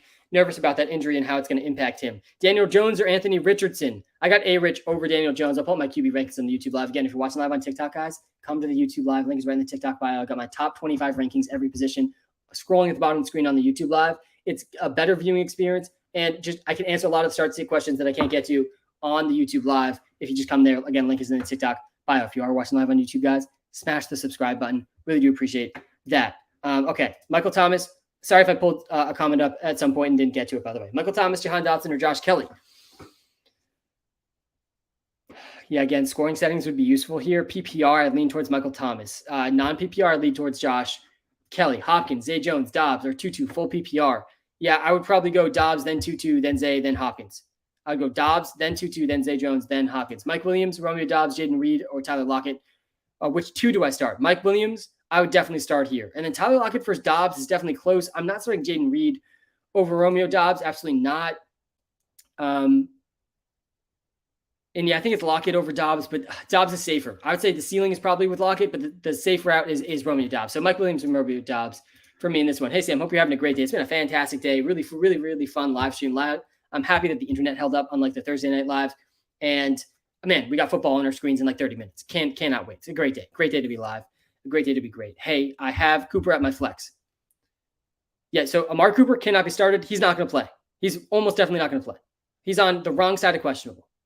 And so even if he plays, I don't want to be starting him. Get Amari Cooper out of your starting lineups. Should I start Javonte, Nico Collins, or Burks? Yeah, I got Burks, then Nico. I'd go Burks, then Nico, then Javonte. Burks is in a good spot because Hopkins is dealing with an injury. It's a good matchup for Treylon Burks against the Chargers. Moore or Ayuk? I'm assuming you mean DJ Moore here. And yeah, I do like DJ Moore more than Ayuk or the Bazooka this week. I like Mac Jones, I think, more than CJ Stroud. This is an interesting one here in the YouTube Live. But yeah, I do like DJ Moore more than Brandon Ayuk. Happy Sunday to all of you. Happy PR. Pick two, Joe Mixon, James Cook, DJ Moore. Happy PR, you got to go with the running backs here. Happy PR, huge bump to running backs. In non-PPR, even bigger bump to running backs. Joe Mixon and James Cook over DJ Moore for me in a half PPR format. Full PPR, I think I'd probably go DJ Moore over James Cook, but it's close. Pick two, Rachaad White, Monty, or DJ Moore, PPR. Yeah, I'd go Rachaad White and DJ Moore. I'd go Rachaad White and DJ Moore in PPR leagues. I think that makes sense. White or Elijah Moore in PPR. Man, I do like Elijah Moore with Amari Cooper trending as out. I think I'd go Elijah Moore over Rachaad White in that spot. Okay, Weatherman Sam. I'm seeing that in the TikTok live. Let's pull up the Weatherman Sam comments here really quickly. For the third time this live, let me run through the weather. The TLDR, the quick recap of the weather today is nothing to be concerned about. Don't change any of your opinions or decisions based on the weather. But let me just run through what the weather is because there's a little bit of weather you want to be aware of. So there's a slight chance of rain. I use the word slight specifically here. A slight chance of precipitation in the Bills versus Raiders game, the Ravens versus Bengals game, the Bears versus Bucks game, and the Chiefs versus Jaguars game. I'll run through that one more time for those listening on the TikTok live. Bills versus Raiders, Ravens versus Bengals, Bears versus Bucks, Chiefs versus Jaguars. Expect some light rain throughout the game, but not the entire game. Like spots during the game, there'll be some light rain. Spotty light rain in those games. Nothing to be concerned about. The game that could be most impacted by the rain, though, is actually the night game tonight, the Dolphins and the Patriots. It makes me a little bit more bullish on the Patriots plus 2.5 at home based on how that defense looked in week one, but still nothing to be concerned about or change your decisions about for fantasy in general. There's no wind to be concerned about today, and really the rain's not going to be nearly as bad as it was in some of the games last week. So that's Weatherman Sam, the report about weather that you can get every single week on this live stream. That is the Weatherman Sam report. It's not a question about Mac Jones versus Justin Fields. I'm definitely playing Fields over Mac Jones. Okay. Gabe Davis, Sutton, Lockett. I think I would go Lockett, then Gabe Davis, then Sutton. Mike Williams, Rachaad White, or Judy. Pick two. Yeah, it's got to be Mike Williams first and foremost. And then I think Rachaad White probably after Judy. It is a good matchup against the Bears for Rachaad White. Samaje Perine or Roschon Johnson now that Aaron Jones is out. I think Roschon Johnson over Perine is fine. I think, yeah, Roschon had a pretty big receiving role, and Deontay Foreman is a healthy scratch, which means Roschon Johnson is really locked into, I think, a pretty significant role for the Bears in this game. Roschon Johnson should not be in the waiver wires in any leagues. Debo, Mike Williams, or Zay Flowers, pick two. Yeah, it's these last two. I think Mike Williams and Zay Flowers over Debo Samuel. Monty or Burks, PPR. I'm going Burks over Monty in a full PPR league. Lockett or Elijah Moore. I'm going Elijah Moore over Lockett. You just saw that scroll on the bottom of the screen in the wide receiver rankings here on the YouTube Live. Again, if you're watching live on TikTok, come to the YouTube Live. You get my top 25 rankings every position. Link is right in the TikTok bio. But yeah, I'm going Elijah Moore over Lockett with Amari Cooper looking like he's not going to play. Deep breath here. We got 30 minutes till game time. 10 minutes until we're getting close to the end of the live stream. PPR, Godwin, Zay Jones, Puka Nacua, pick two. Yeah, it's Godwin and Puka. I would play Godwin and Puka over Zay Jones. Hey, Sam, I'm back. You're the GOAT. Thanks, man. Do you like Browns defense this week against Steelers or Texans against Colts? I like both those, honestly, a decent amount, but I like the Browns defense against the Steelers more. How we saw the 49ers defense play against the Steelers Browns defense looked good in week 1 against the Bengals. I like the Browns defense a lot. I'm playing them in a couple leagues. Tua or Daniel Jones to start this week? It's got to be Tua, I think, over Daniel Jones. Mostert, DJ Moore, or Flowers? Flex 12-man standard. Yeah, standard league. That is good context here. I still kind of lean towards Zay Flowers, but man, Mostert's definitely in play here if it's a non-PPR league. I think it's between those two. I wouldn't play DJ Moore in a non-PPR league. Roshan or JSN half PPR? It's got to be JSN over Roshan for sure. Roshan cannot be started over JSN. What's up, Sam? We starting Josh Kelly against the Titans defense? Yeah, we can, Jonah. In a lot of spots, start Josh Kelly against the Titans defense. It's a good run defense. Not a great matchup for Josh Kelly, but the usage is just so locked in for Josh Kelly. He had 16 carries in week 1 with Austin Eckler in the lineup. No Austin Eckler in the lineup now. So yeah, you got to like Josh Kelly to get some catches and to get at least 15 carries in this game. Also, pick 2 PPR, DJ Moore, London, Dobbs, or Elijah Moore. Okay. Definitely not Drake London. And then, yeah, I think it's DJ Moore and Elijah Moore. I do really like Romeo Dobbs, but I think both those guys with the injuries in play make sense. What's up, Sam? I'm back. Got one more question. Scary Terry or Michael Pittman? Yeah, it's Michael Pittman over Scary Terry. Pittman or Montgomery or Nacua? 2 out of the 3. Yeah, bench Montgomery here if it's full PPR. If it's full PPR, guys, default to the receivers, just generally speaking. Not always, but a good rule of thumb. Full PPR leagues, you want receivers more than running backs. I like Pittman and Nacua more than David Montgomery. David Montgomery, Jamal Williams, Kyron Williams, Chris Godwin, Mike T. Pick 1 running back and 1 flex half PPR. So the 1 running back here is it's David Montgomery. Start David Montgomery over Jamal Williams and Kyron Williams, I think with a lot of ease. And then I think the 1 flex here is Michael Thomas. You said Michael Thomas, yeah. Start Michael Thomas over Chris Godwin for me. I think those are both good options. Evans or Burks? I would go with Burks over Evans. I do not feel good about DeAndre Hopkins this week with the injury. I'm starting Michael Thomas over DeAndre Hopkins. I'm starting basically every single person I've seen in Start Sit Questions today over DeAndre Hopkins. Evans or Burks? Yeah, I think I answered that one. I said Burks over Evans. DK, Ayuk, Evans, Dylan, PPR. It's DK. Start DK. Start DK Metcalf in basically all situations. All right, let's get to some of these TikTok live comments. If you do send like small amount of gifts in the TikTok live, I will try to prioritize your questions. And if you are one of the few subscribers to the TikTok live streams too, I promise you I will get to your Start Sit question 100% of the time in the TikTok live. Okay. Evans or Burks? Yeah, it's Burks over Evans. Michael Thomas, Nico, or Tyler Allgeier, full PPR. This one's close between these first two. I think it's Michael Thomas over Nico, but man, it's close. I lean Michael Thomas over Nico. Pacheco or Hall? Man, I think it's Pacheco over Hall, but it's close to there. DPJ, Pacheco, Kyron. I think DPJ over Pacheco and Kyron is fine, honestly. Thanks for the follow, Happy, in the TikTok live. Sean, thanks for the gift here in the TikTok live as well. Appreciate the gifts in the TikTok live. Everett or Schultz? Let me pull the tight end rankings here. This one's actually, I don't know if either of these guys are even in my tight end rankings. I think Schultz over Everett is fine. Rashad or Allgeier? I like Rashad White more than Allgeier. Definitely a close one too. Do I start Kenneth Walker or Jamir Gibbs? If it's PPR, you got to start Jamir Gibbs. PPR, you have to start Jamir Gibbs. If it's not PPR, I think Kenneth Walker's fine. Dobbs or Tutu in PPR? I lean towards Romeo Dobbs over Tutu, but that one's also really close. AJ Dillon or Pacheco? I like AJ Dillon more than Pacheco with Aaron Jones out. Kendrick Bourne or Zay Jones? Yeah, Zay Jones for me over Kendrick Bourne, but that one's close too. Flex Connor, Miles Sanders, or George Pickens? Yeah, I would go Sanders, then Connor, then Pickens. That's how I would do it. I think Connors and Sanders are pretty close. Both had pretty good usage in week 1. Full PPR. Full PPR. Yeah, I don't have a sister, so I'd have to go my mom over my sister in full PPR. But that's just a non-question because I don't have a sister. DJ Moore or Flowers? I would lean towards Zay Flowers over DJ Moore. Tua or Fields? I would lean towards Fields, I think, over Tua. Yeah, I have them back-to-back in my rankings. I do have Fields over Tua with Tua playing the Pats. Super close one there. Burrow or Lawrence, also super close one. I got my QB rankings up on the YouTube Live right now. If you come to the YouTube Live, if you're on TikTok, come to the YouTube Live. Link's right in the TikTok bio. And you get all my QB rankings, top 15 right here. I go, the rankings read for me. Obviously, Mahomes number 1, Josh Allen number 2. I have Lamar number 3, Trevor Lawrence at number 4, then Justin Herbert, then Joe Burrow. So I would go Lawrence over Burrow today. I would go Lawrence over Herbert today. And I would play Herbert over Burrow. I would play Herbert, Burrow, and Lawrence over Justin Fields. And I'd play Justin Fields over Tua. Those are the top 8 for me, though, right there. Those are all pretty good options. All pretty good options. Thank you for the gift, Captain Finn, in the TikTok Live. I appreciate that. Born Hollywood or London? Yeah, I think Hollywood over London. Should I start Sutton or Judy? I like Judy more than Sutton. Andrews over Kittle. You have to start Andrews and Kelsey in all situations. Why is Josh Kelly a must start? Because Austin Eckler's out. And Josh Kelly had 16 carries with Austin Eckler in last week. I mean, he's locked in for at least 15 touches. It's not a good matchup for Josh Kelly, but man, he's going to see pretty good usage in an offense that should score points. I like Josh Kelly a lot this week. Start 2, Zay Flowers, Chris Godwin, JSN, Nico Collins, full PPR. Yeah, Zay Flowers, and it's Nico Collins, I think, in this one. JSN is close too here. I would play all these guys, I think, over Chris Godwin, though. Yeah, I would go Zay Flowers, Nico Collins, I think. Thank you for doing this every week. Gotcha, man. Allgeier or Kelly in PPR? Yeah, I like Kelly a little bit more than Allgeier in PPR. Both are in my top 25 rankings. I like Burrow more than Richardson. I like Kenneth Walker more than Tyler Allgeier. Seeing that one in the TikTok Live.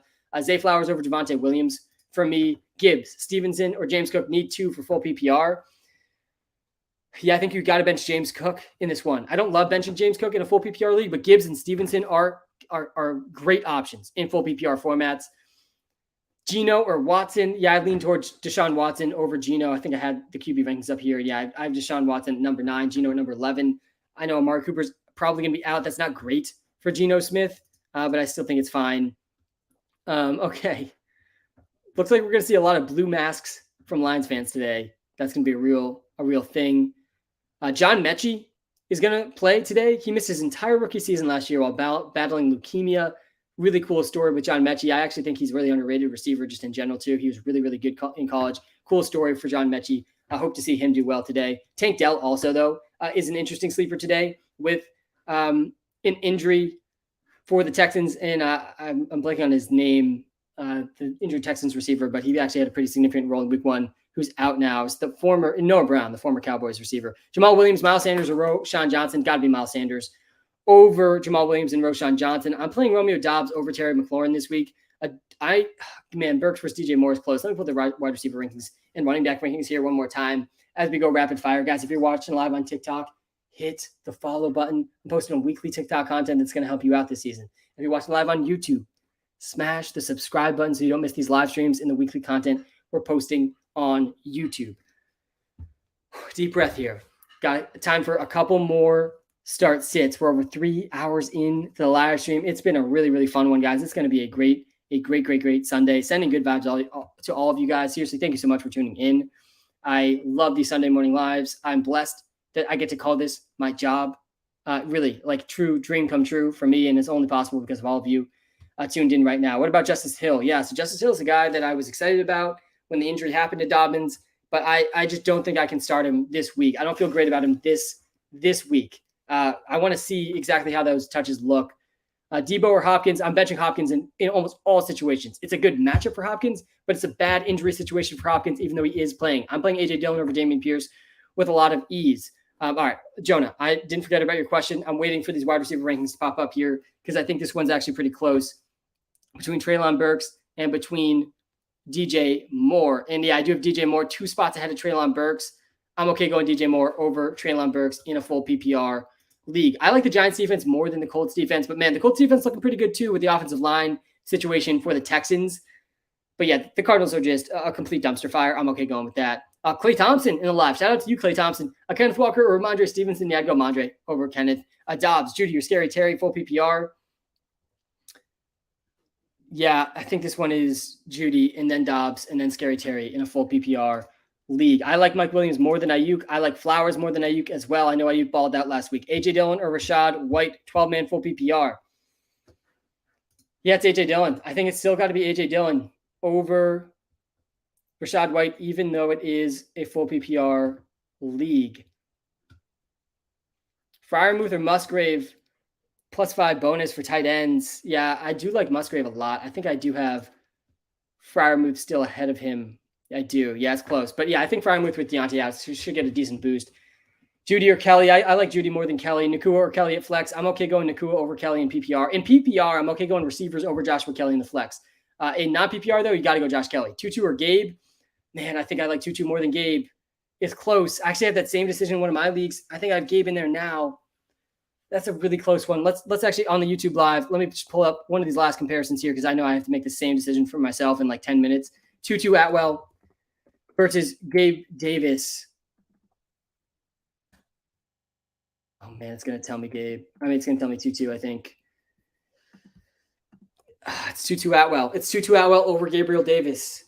Tutu gets the 49ers. Gabe Davis gets the Raiders. Better matchup for Gabe Davis. Gabe Davis definitely had a much more disappointing week 1, though. Man, Tutu, let's just look through some of these numbers from week 1. Tutu had played, he ran a route on 92% of the snaps, passing plays for the Rams. 8 targets, 6 catches, 119 yards for Tutu. Meanwhile, Gabe Davis against the Jets, a tough matchup for him, but still, he had 4 targets, 2 catches. It's got to be Tutu. It's got to be Tutu over Gabe Davis. I'm going to make that decision. Tough one to make. But yeah, I think it's Tutu over Gabe Davis. I don't feel great about it either, but I think it makes sense based on what we saw in week 1. You like Puka? Yeah, I absolutely love Puka. I do. I'm on the Puka train. There's still a bunch of guys I'm starting over Puka, but man, should you be excited about Puka Nacua, the 4th player ever. Puka Nacua was the 4th player ever to have 10 catches and 100-plus yards in his first NFL game. Only 4 players ever, and Puka Nacua is one of those guys.